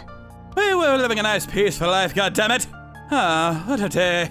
We're frickin' going! Yes. But can't you see they're trembling? The poor souls look like they're about to faint with fear. I can't believe they would react like this when they saw their real father again. You can't expect me to stand back and let you take them back to a place where I know they'll be in danger. Huh! Of course you don't! Listen here, chicken. I've been educating them their whole lives so they don't disobey me and screw up our life together. Educating them? Don't tell me. Understand yet? I'll tell you a little secret. Frickin' kids will listen to everything you say if you raise them with fear. They'll listen, and there's nothing they can do about it. Especially females, who are so weak and pathetic. The father, Jack, started telling us bullshit in a way that made it seem like what he did to them was something one should be proud of. It was so extreme, I still can't bring myself to explain how I feel about all of this in words. How dare he treat such sweet young girls like this? And the fact that he sounded like he was boasting about it. This guy was completely psychopathic. All of those terrible things. I will never forgive you! Didn't ask. And I think we can survive well enough even without your stupid forgiveness. These two are my frickin' property. I'll do what I wish with them, and ain't nobody gonna get in my way. When we go home, I have a few ideas of how I can use these two as means to make some big bucks. Sam's still a little punk, but it'll be fine. No! No, please! I don't want to go home! Stop this now! These two are like daughters to me! I promised I would make them happy! I'm never gonna give you these two angels back to the depths of hell itself, where the likes of you live and breathe! I really do think of you as my own daughters. We've been together under the same roof for so long, let alone let you go with this devil of a man. I will never forgive this prick! Troublebusters! Initiate! You think you can protect them and keep them here, eh? If you let them go with me, you'll go back to your peaceful life with your punk-ass son, right? And if you don't get them back, well then, my good frickin' man. Who's going to the pigsty again? If you call the feds right now, they're gonna take your criminal ass away and put you in a dirty cell full of rats and rubbish. Go on, call the feds. I dare you. Even if you did call the feds, my good frickin' man, I'm not gonna get taken away. Eh? And how will you escape the raw truth that you downright lured a couple of unrelated minors to your house, which is grounds for kidnapping? What you don't know is that the day after I took them in, I brought them to a child consultation center, you see. And I was officially authorized to offer them my protection. And thus, I became a foster parent for Camilla and Sam. Foster? Parent? Even I'm a foster child, bitch! Jared! Well, I was gonna tell him anyway, so I guess it's fine. Yes, even Jared here isn't my real son. I'm his foster father. The truth is that Jared was thrown away by his real parents a few years ago because of straying from the right path, so to speak. And I took him in and provided home for him these past few years. Perhaps Jan had really learned from his past mistakes. Because although he's still a bit selfish and impulsive from time to time, He's become such a kind boy with a big heart, and now he thinks of me as his true parent, and our love for each other is as strong as what you'd find in a regular father-son relationship. Since I already had a history of fostering a child, it took no time at all to register these two angels as my foster children. And lucky for me, it seems that they really do trust me. But that can't be! I've been officially requested by a child consultation center to foster these two girls, so I can never be arrested for alleged kidnapping, good sir. Jack started to tremble all over. So in conclusion, wouldn't you be the one in trouble if we called the feds right now? They've been looking for you for around 6 months, you know. And after the center contacted the police themselves about their true father being the person that he is. The Popo? Looking for me? Coming here yourself, right into my own home, without even knowing you're wanted by the authorities. Now that's a pretty stupid thing to do. I'm calling them right now. No, you're not! Hey, yo, what do you think you're doing? I'm not going anywhere without a freaking fight, goddammit! I'm gonna make those two whores work for me! Sorry, I actually called the feds a few minutes ago. Sheridan! My, what a resourceful young man you've become! At that instant, multiple police officers charged in through the front door. Jack attempted to flee the scene, but Jan and I tackled him to the ground, and the police quickly apprehended him. You freaking bastards! You can't do this! I'm their father, goddammit! If you really were the father, you wouldn't make your own children suffer through so much misery. Raising your two daughters with an iron fist of fear, you failed miserably as a parent, and you deserve lots of jail time for real. Jack eventually became reasonable and trusted Ray in handcuffs. And I will never forget what Camilla said as she saw the backside of her own father for the first time. I'm not gonna be your personal slave anymore, Dad. I'm gonna grow up happy here. Goodbye. Her eyes showed no affection towards her father whatsoever. Perhaps the relief from finally being free of the iron shackles of her real father was much stronger than anything else. Jack was taken into custody and was tried under multiple accusations of child abuse, negligence, and assault, with Camilla and Sam's testimonies against him. He was found guilty and sentenced to a few decades in prison. Seems like the situation of the two girls was more gruesome than I'd ever imagined. The fact that he was ripped of his official status as their father is more than enough to confirm it.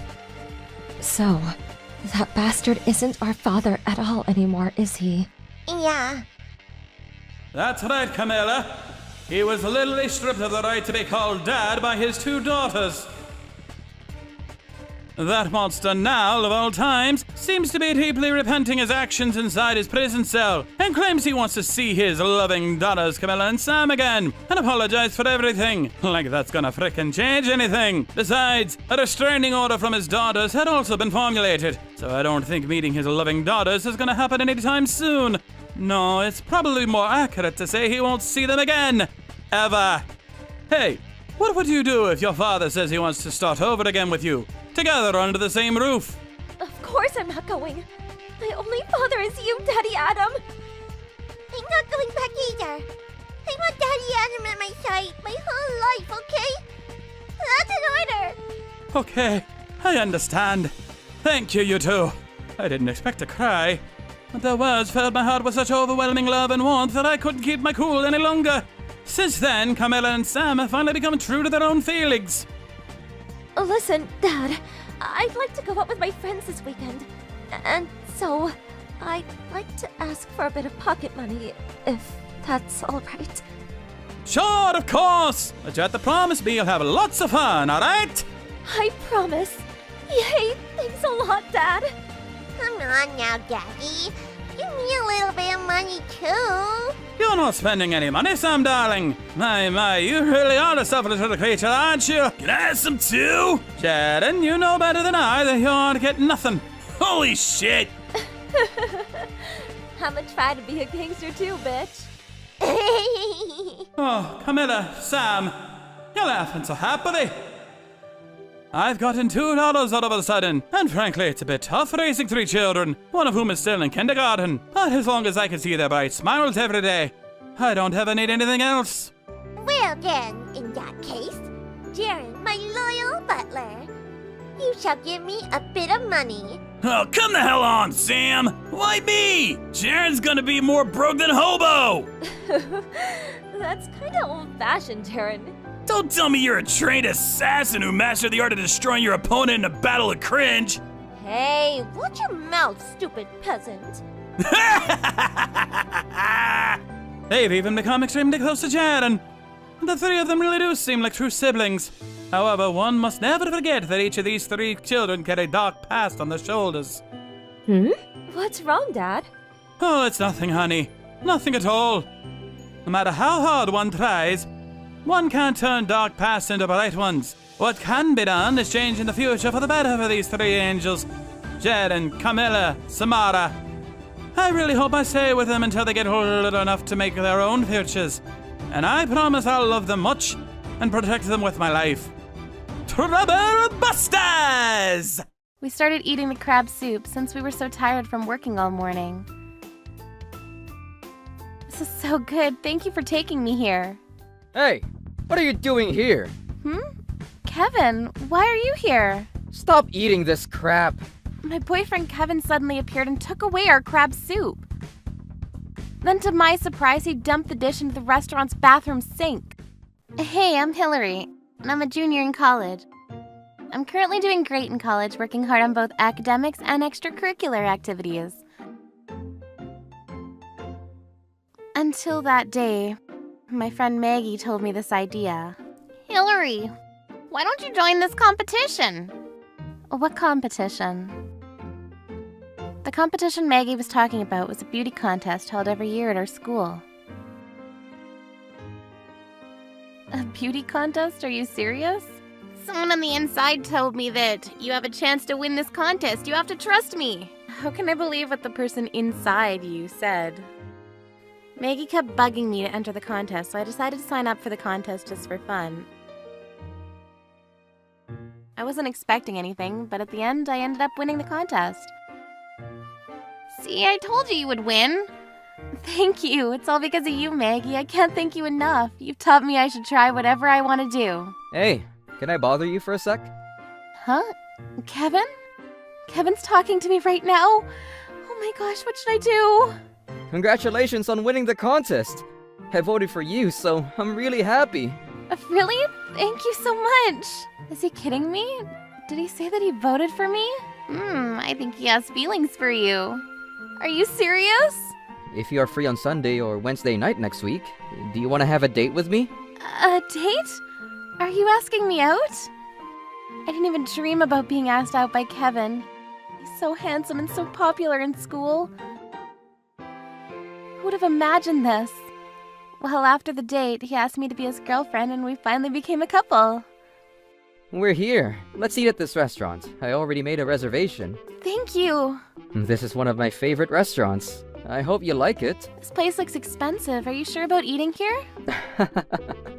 A person at the level like me can only be satisfied at this level or above. Oh, wow, I never thought someone older than me would lead this way. He's so cool. He had confidence in himself and he was very dependable. I started liking him more as we spent more time together. One Saturday, I was having tea with Maggie and she said, Hillary, do you have something you want to eat? It's almost lunchtime. Let me think. I don't have anything specific in mind. How about you, Maggie? I actually got a discount ticket from my mom. Please keep this a secret. What discount? I'm so excited just by hearing the word discount. It's a discount card from the Crab Only restaurant. A Crab Only restaurant? I love crabs. Let's go there for lunch today. Are you sure? Okay. What should we choose? There's so much. Well, it's supposed to be spring already, but it's so cold. I want to eat something that warms me up. I agree. Should we order crab soup then? That's an awesome idea. Let's do that. We decided to order the crab soup. Sorry to keep you waiting. This is your crab soup. Wow, crab! The soup looks amazing. I can't wait to eat. Let's eat before this thing becomes cold. Of course! We started eating the crab soup since we were so tired from working all morning. This is so good. Thank you for taking me here. Hey, what are you doing here? Kevin, why are you here? Stop eating this crap. My boyfriend Kevin suddenly appeared and took away our crab soup.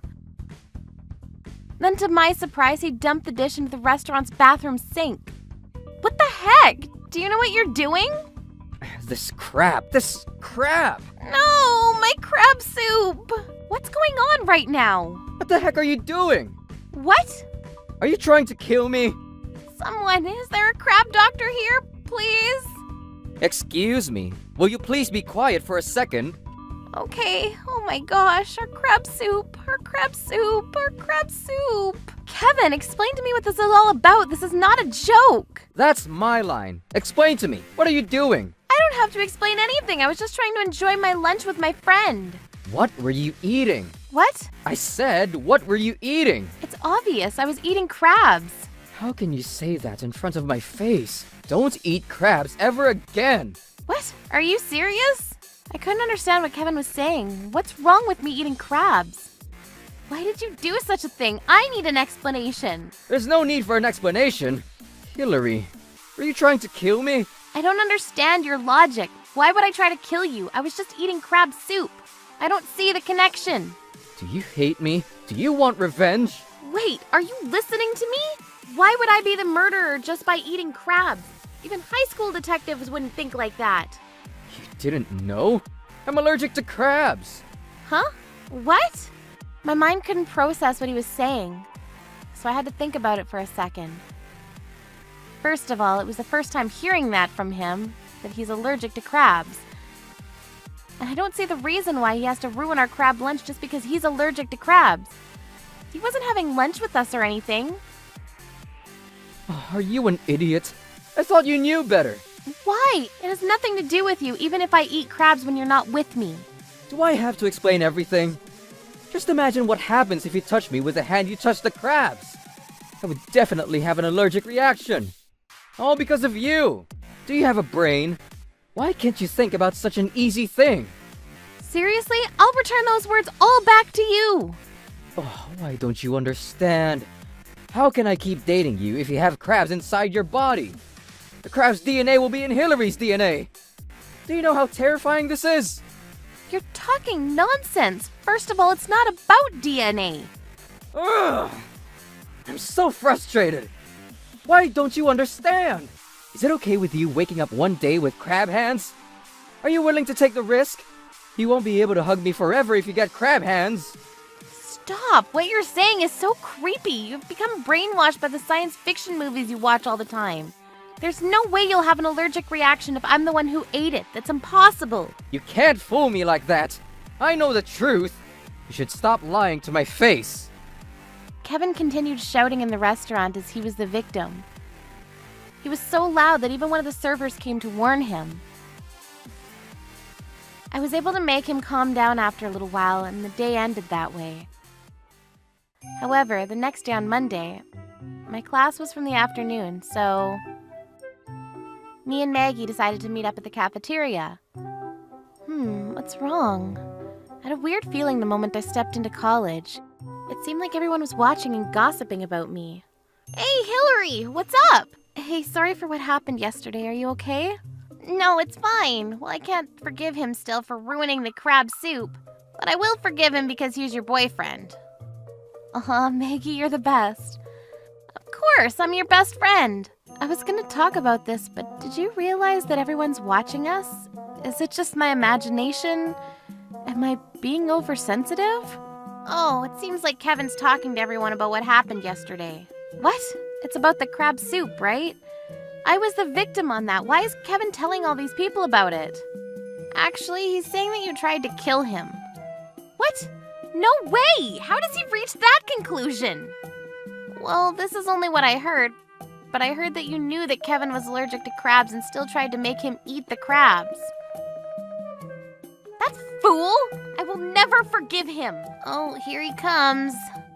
At the moment, Kevin came to the cafeteria with his girlfriends.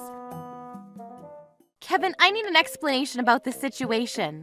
Why are you spreading rumors that I tried to force you into eating crabs? Well, it's not a rumor. You actually made me eat them.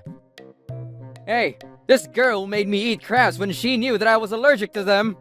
Is that for real? That's awful. You can never force someone to eat allergic things. Kevin, you should break up with that girl right now.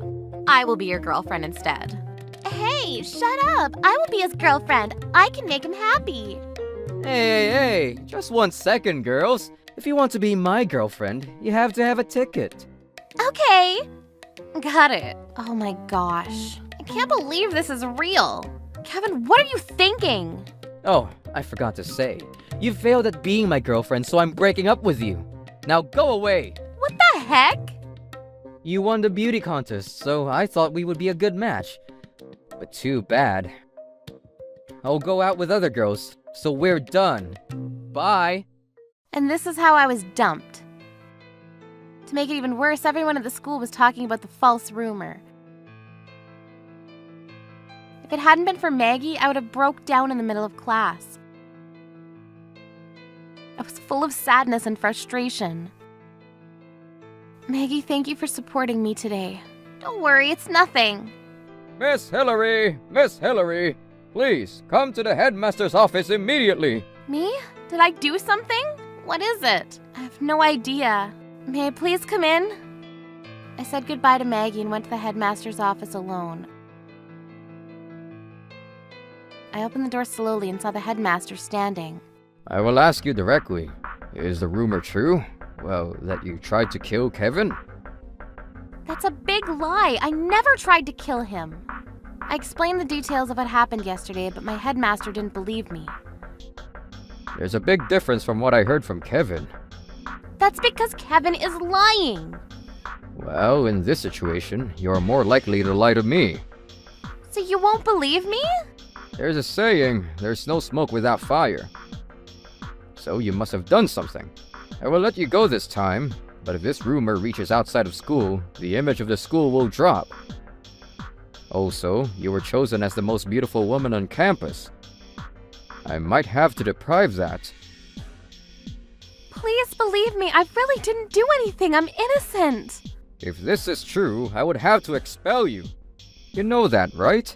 I don't want to ruin your life, so I will let you go this time. I tried to prove my innocence after that, but the headmaster didn't seem to believe anything that I said. He eventually let me go, saying that he will overlook this incident this time. Maggie was waiting for me outside the headmaster's room. Hillary, are you okay? Maggie, were you waiting for me? Yeah, I was worried about you. I didn't do anything, but nobody believes me. I couldn't hold back my tears. I kneeled down on the floor crying. Maggie stayed by my side the whole time and patted my shoulders. I knew that Maggie, who doesn't like to be in the center of attention, has been going around the school denying the rumors for me. Maggie, I'm sorry for causing you trouble. You're not causing me any trouble at all. Sorry that I couldn't help much. Kevin is so popular that everyone believes what he says. Excuse me, are you Miss Hillary? Yes, I am. Who are you? Nice to meet you. I'm Margaret. If you have some time, I'd like to talk to you about Kevin.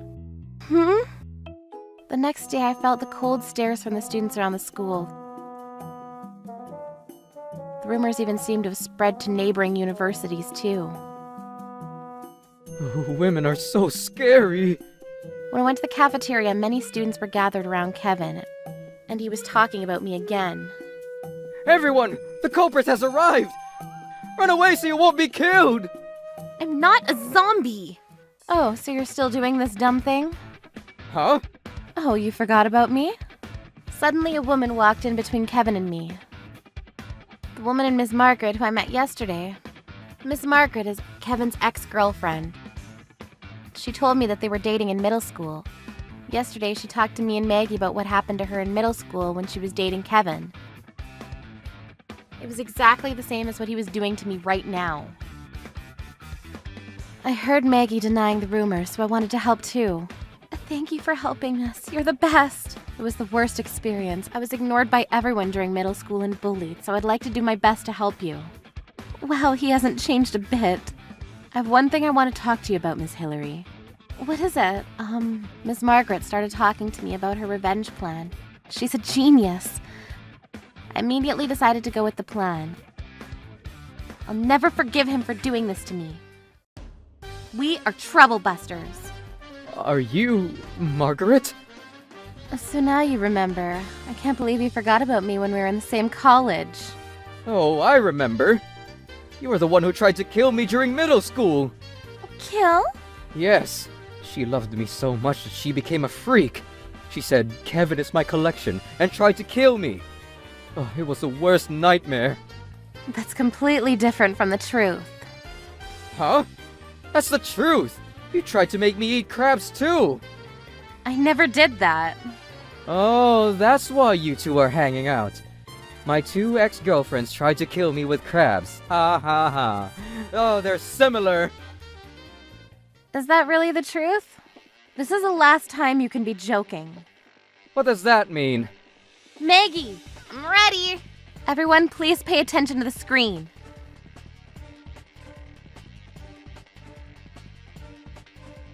The cafeteria light was suddenly turned off and one video started playing.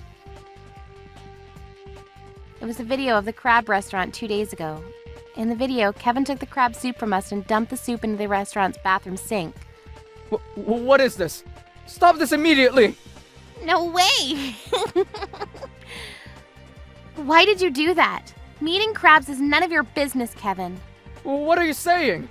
If you touch me after you eat crabs, I will definitely have an allergic reaction. You don't know about it? Are you an idiot?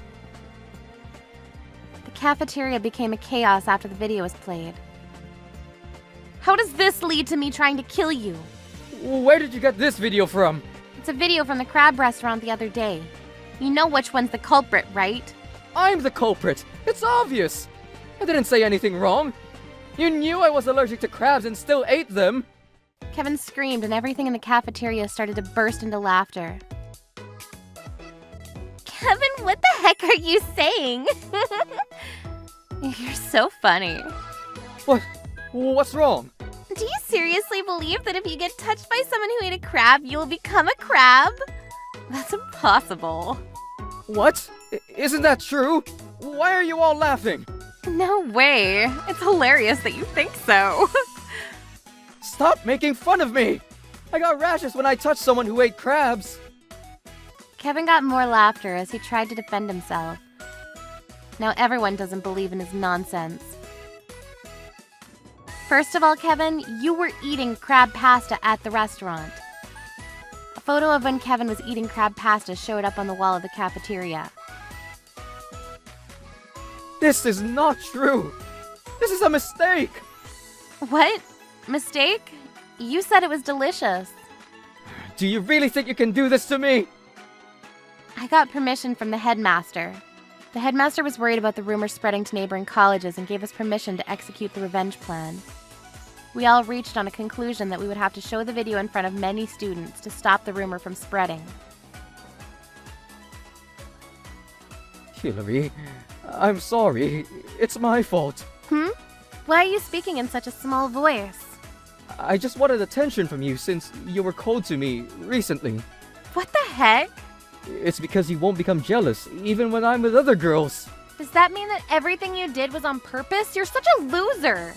I'm so good looking, so I should be in the center of everyone's attention. I was sad that you were cold to me. Ew, your reason is so dumb. Oh, please, forgive me for my handsome face.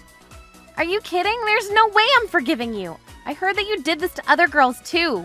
Sorry for being late. I called the other girls too. Girls, thank you for helping me out. Miss Margaret entered the cafeteria with 3 other ladies. Kevin became uncomfortable. You guys are... Long time no see, Kevin. I heard about your situation. You're such a loser. You haven't changed a bit. They're all victims of what you did, Kevin. I can't forgive you for doing this to so many girls. Oh no! You need to look back on what you did and never make the same mistake again. She's right! You idiot! I'm sorry. Let's go. Okay. Wait! Please! Don't go! After that, Kevin's rumors spread all around the world with the use of social media. Kevin's so famous now. What do you mean? Maggie showed me a passage including Kevin as the dumb handsome. Apparently, students in the cafeteria took a video about our conversation and posted it on social media. Kevin became depressed because of this video and had to quit college. Kevin called me several times asking me for help, but I ignored him and decided to delete his number. I'm tired of dating. I guess I'll take a break from love life for a bit. Oh, then you should come to my world. Meals in my world wouldn't betray you. That's not a bad idea. I am a little curious about your world. I understand that in dating, there are moments when you feel like you're not getting the attention you need, but you should never do what Kevin did to me. We should be careful of handsome guys. They have so much pride. Troublebusters. Do you know how much it costs to raise a child? Don't say that about our children! Even if it's not easy, we should do what we can as parents. The gender of the baby shouldn't matter. I've already made my decision. Once the babies are born, I'm going to put our daughter up for adoption. We don't have the money to raise 2 children. How can you ask me to do that? I can't and I won't. My name is Melanie. I'm a 45-year-old housewife. I do some work from home to support the household. I got married to my husband 20 years ago and we lived together with his mother. I was really happy back then. Life was great, and ever since I met my husband, things were going so well for me. 18 years ago, I became pregnant with twins. I couldn't have been happier. But as my belly grew bigger, my husband and his mother became concerned. What names have you picked out for the babies? If you're having trouble coming up with names, I have some suggestions. Baby names. I haven't come up with any names yet. I'm thinking of associating the children's names so that they feel a special connection to one another. I want to name them with the hope of them becoming kind people. I think you can name the girl whatever you want.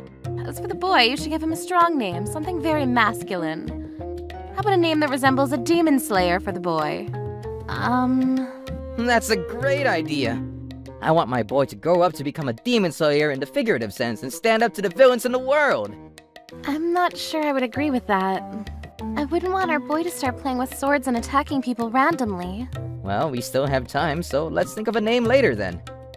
I bought some baby clothes. Take a look. Already? Isn't it a bit premature? I want my boy to dress like a superhero. Look at the binky I bought. The end of the binky is shaped like 2 swords. Isn't it so cool? Where did you get this?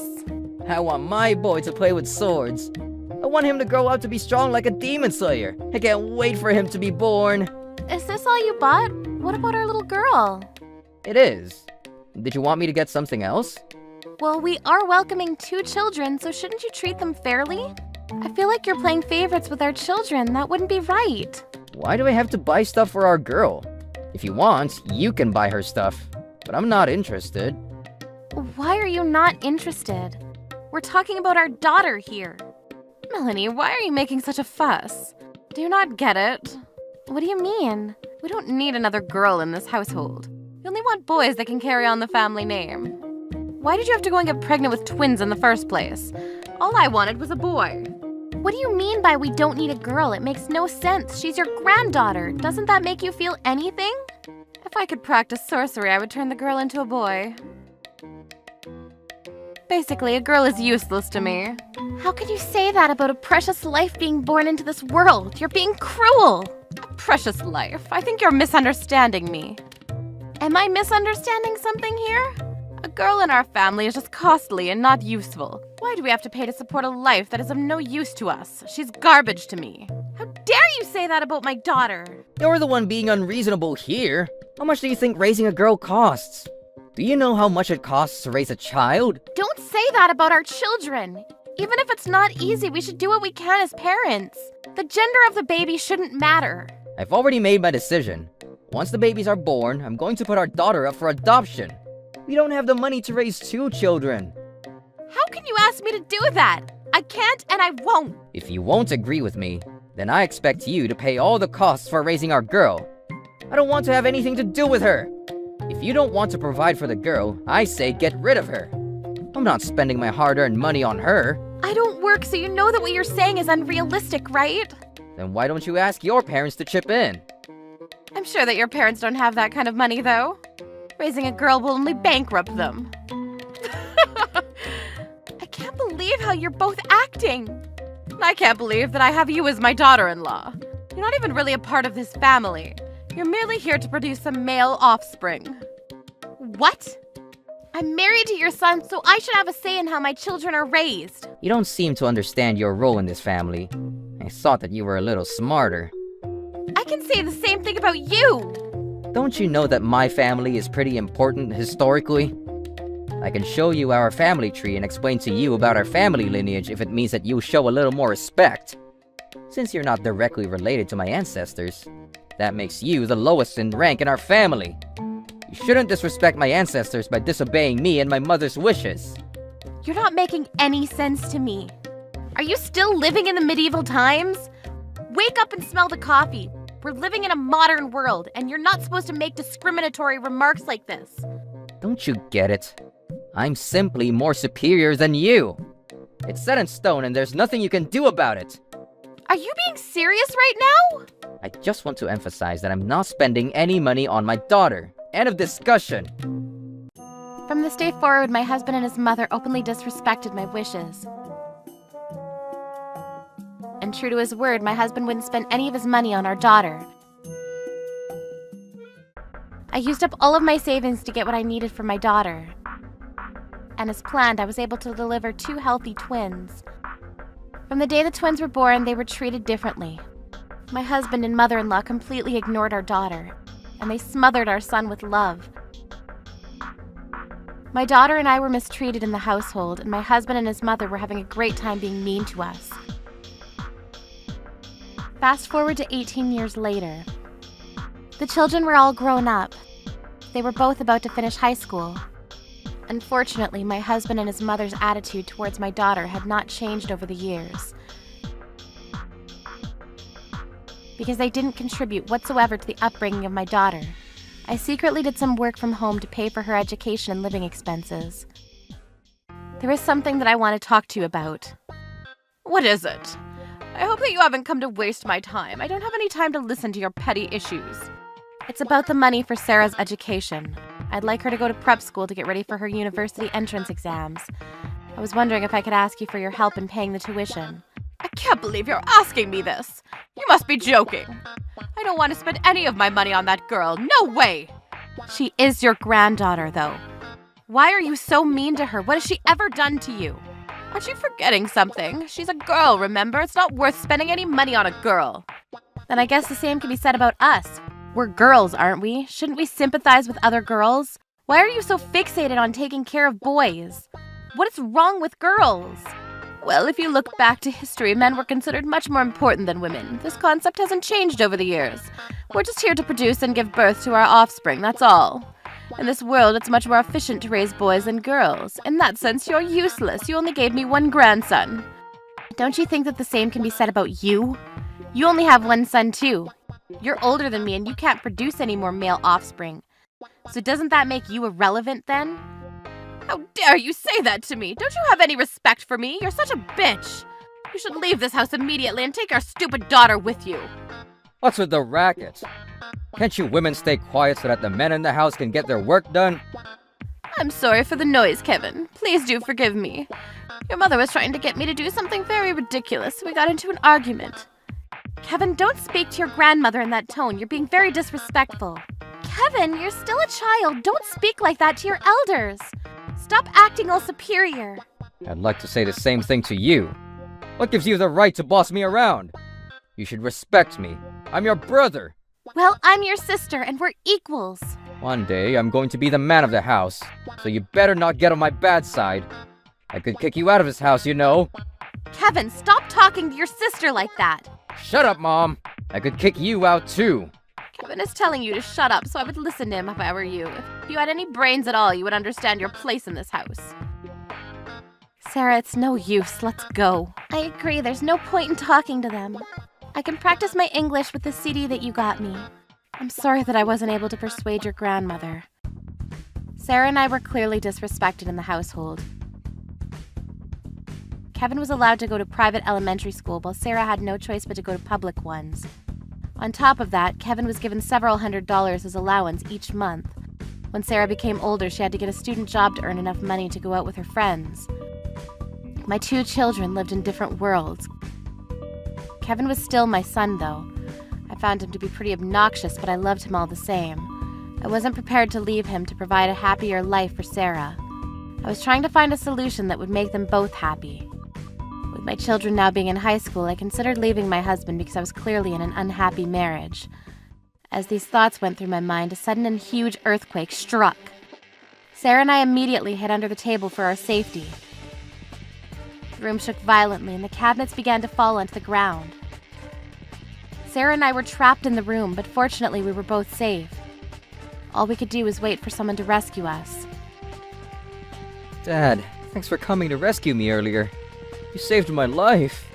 You're my son. It's my job to protect you. Let's get out of here.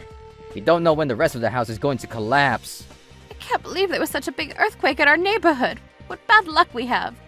I bet the two women in this house are the ones that brought on this bad fortune. Please come and help us. Sarah and I are trapped in this room. Please help us.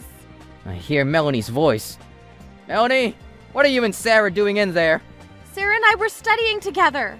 We got under the table when the earthquake struck, so we're safe, but we can't move. All the cabinets fell down and it's blocking our way. We can't get out from under the table. So you need our help then? Actually, the situation might be in our favor. What the hell? Tsunamis are approaching, and this could be the end of the two of them. You're crazy! Do you hear yourselves? You need to come and help us! Why would I want to do that? This is the opportunity that I've been waiting for. I can finally get rid of you two. I didn't know that you hated them so much. If they're going to die, we should have taken out a life insurance policy on them. Darn it! Yeah, that was my bad, Kevin. But we need to be happy about this one big win for us. In order for us to prosper, there are times when we need to cut out the people that are unnecessary in our lives. That's my definition of a successful man. You're so cool, Dad. I want to grow up to be just like you. You have a lot to learn from me, Kevin. I do. I'm going to try really hard to learn everything that I can from you. I don't have time to listen to your stupid banter. Sarah's unconscious. You need to help me get her to the hospital. We don't have time to save you two. We're getting out of this house before the tsunamis hit. I can't let anything happen to Kevin, my heir. I don't need you two in my life anymore. We'll be seeing you never. Wait, you can't do this to us! You can leave me here, but please take Sarah to the hospital. That's all I ask. Don't leave her here to die! I was desperate for their help, but the three of them left the house without turning back. But I couldn't give up so easily. I had to do everything in my power to save Sarah. I continued to scream for help, hoping that someone would hear me and come help. Luckily, 10 minutes later, some of my neighbors heard me and came to our rescue. They helped to remove the heavy furniture that was blocking our way. Thanks to their help, Sarah and I were safe. I put up with my husband and his mother for 18 years, hoping that things would become better. But I finally had enough. I couldn't forgive them for leaving Sarah and I to die in this house. I wanted revenge, big time. I was going to make them suffer more than they could ever imagine. Troublebusters. I took something very important to me from the house and left for the evacuation center with Sarah. When we arrived at the evacuation center with the neighbors that had rescued us, I saw that my husband, his mother, and my son were already there. How did you two escape? I'm glad you're okay. We were so worried about you. Oh, Mom, I'm so happy to see you. We were worried sick. I'm so happy that we are reunited as a family. I'm sorry that I couldn't come to help you because of my twisted ankle. Your acting is lousy. Drop the act. You can't pretend that you didn't try to kill Sarah and I. Huh? You're despicable. You said that I was an evil spirit haunting your life. I'll do you a favor by divorcing your sorry ass. What's gotten into you, Melanie? Did you hit your head hard somewhere? My mind is completely clear. You're the crazy one in this family. Why don't you stop pretending to be a loving husband and show everybody who you really are? What do you mean about us getting divorced? Are we happy together? We get along really great.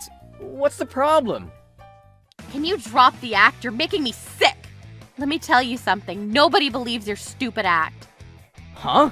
I can see your true colors shining through. Our neighbors know what you're really like, so you don't need to pretend anymore. What do you mean? I told everyone how you've been treating me over the last 18 years. I also played them this. What the hell is that? This is Sarah's recording device. I was recording Sarah's English pronunciation when the earthquake hit, and I recorded our entire conversation. You let our neighbors listen to it? Everyone, please allow me to say that this is all a very big misunderstanding. What part is the misunderstanding? Explain it to me. We wanted to save you, but we were so scared of the earthquake, and our instinct was to run. Oh, we're so sorry for leaving you behind like that. There wasn't anything that we could do. We had to run and save our own lives first. And? And so... Kevin's life was important enough to save, but not me and Sarah's lives, right? Because he's a boy, and boys are much more important than girls. Did I get that right, too? Well, Will you stop complaining? It's giving me a headache. You should respect the men in this family more. You act like you're not a woman, but we're the same, so the same rules apply to you, too. This is between me and my husband, so butt out. How dare you speak to me that way? You don't work and you don't put any money into our family, so what gives you the right to act so bossy? You need to do what we say. You're not considered important in our family. If you want to act like the head of this household, start bringing in big money. How much do you earn, by the way? What does it matter to you? Did you know that I actually earn 1.5 times your salary? I've been working from home without you noticing, and people appreciate the work I do for them. There'll be no financial damage to me even if we get divorced. It's not just about the money. You're the one that started talking about money first. Your ancestors were the subordinates of my ancestors. So it means that I'm higher in rank than you. Your possessions belong to me. You're pathetic, you know that? I knew you would say something like that. Sarah, can you bring me what I asked for? It was good thinking on your part, Mom. What is that piece of paper in your hand? You don't know what this is? I found my family tree when it fell out from one of the cabinets during the earthquake. If you took a look, you'll see that I come from a long line of feudal lords. How come this is the first time I'm hearing this? I thought that my ancestors were higher in rank than yours. How did you get that information wrong? You must be stupid. In fact, your ancestors were the servants of mine. So if you want to talk about rank, look who's talking. In terms of lineage, you're nothing. So it wouldn't be right for you to boss me around like you've been doing all these years. I don't believe it. I thought that we were the important ones in the family. This can't be happening. You must have falsified the documents or something. How dare you speak to me that way? You're just a servant to me. Now back to the topic at hand. I want a divorce, and I don't want no as an answer. Well, I'm not going to give you what you want. You don't have a choice. You have to listen to everything that I say. Rank is everything, remember? You were very clear about that. Hey, Kevin, do something about your mother. Beg her for her forgiveness. What? She won't divorce me if it means that she'll lose you. She cares about you too much. I don't know what you're thinking, but I have no intention of taking Kevin with me. He means nothing to me after what he did to Sarah and I. Oh. Even if he came with us, I'm sure that he wouldn't enjoy being treated like our servants. Mom, please forgive me. I'm your son. Will you not call me that? It grosses me out. All I see in front of me is a servant. You're not my son. Don't try to play the son card when things aren't going your way. Please, don't leave us. You always wanted to get rid of Sarah and I. Now you have everything you want. Melanie, don't do this. Please, don't go. You look pretty pathetic now. What happened to the fight in you? You're my other half. My twin. We're inseparable, right? What the hell? After mistreating Mom and I all these years, you have the nerve to say that to my face? Will you stop talking to me? Oh. You got to go to a private school just because you're a boy. Do you know how hard it was for me being a girl in this family? You never cared enough to ask how I was. And even with your good upbringing, you can't even get into a decent college. I feel sorry for you. Stop making fun of me. There's no worse thing than being called stupid by you. Without a proper education, I'm sure that you can't even get into any college. If I'm able to keep up my grades like I've been doing all these years, I'll get into the best medical school in the country. Money can't buy you everything. I might even get a full scholarship, which means that I won't need any money to go to the medical school. Mom was worried about not being able to put me through prep school, but I'm doing just fine studying on my own. I guess being born a smart girl paid off. I don't believe it. I hope you all have a lovely time living together, just the three of you. I'm sure Kevin won't be bringing much to the household even after graduating from college. He's not very bright, as you can see. Sarah, hold on. Don't you feel some sort of gratitude toward us? We let you live under our roof, after all. Gratitude. You must be delusional. Mom, let me say something. What is it? Don't make us laugh by talking about gratitude, you idiots. Sarah then pulled my hand and signaled for me to leave the room. My husband and his mother and my son were stunned by the unexpected turn of events. The people at the evacuation center looked at them with cold eyes. After that, I filed for divorce from my husband. After the dividing of joint assets, I was finally free of my husband, my dreadful mother-in-law, as well as my obnoxious son. I sued my husband and his mother-in-law for the 18 years of emotional abuse that they had inflicted on me and Sarah.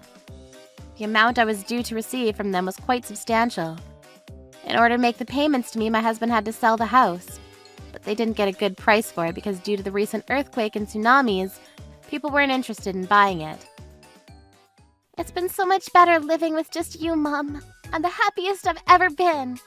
We weren't the evil spirits, they were. I'm sorry for not leaving your father sooner. I know that growing up things were very tough for you.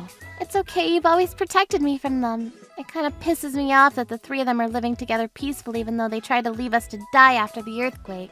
I don't think life is as easy for them as you think. All the neighbors know what they did to us, so I'm sure that they're living as social pariahs now. It's what they deserve for how they treated us all these years. Do you know what Kevin's up to these days? Well, he isn't enjoying his new life as part of a poor family. I heard that he's irritated all the time. Also, he's flunking classes at the crappy college that he got into because he isn't smart enough. He spends his time at home sulking. I guess he can't be the proud heir that he was supposed to become.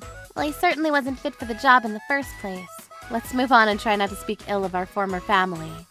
I say good riddance. I'm going to put everything behind me and work hard to become a great doctor. I'm rooting for you. I know that you can do it. I'm really sorry that I couldn't create a stable home for you sooner. Stop apologizing. I don't blame you for any of it. I think that since things were hard for me when I was young, I put more effort into becoming who I am today, so it's not all bad. And I can understand why you were hesitant to leave Kevin. He is your son after all. Thank you for understanding. And I always knew how much you loved me. Having you by my side meant the world to me. And I lived happily ever after with my beautiful daughter, Sarah. Sarah urged me to put the past behind me. I still regretted not leaving my husband sooner. 18 years of bad drama is a lot for a child to take in. I had to make up for the lost time and make sure that Sarah's happy and gets everything that she wants from now on. We'll find our happiness together. Troublebusters.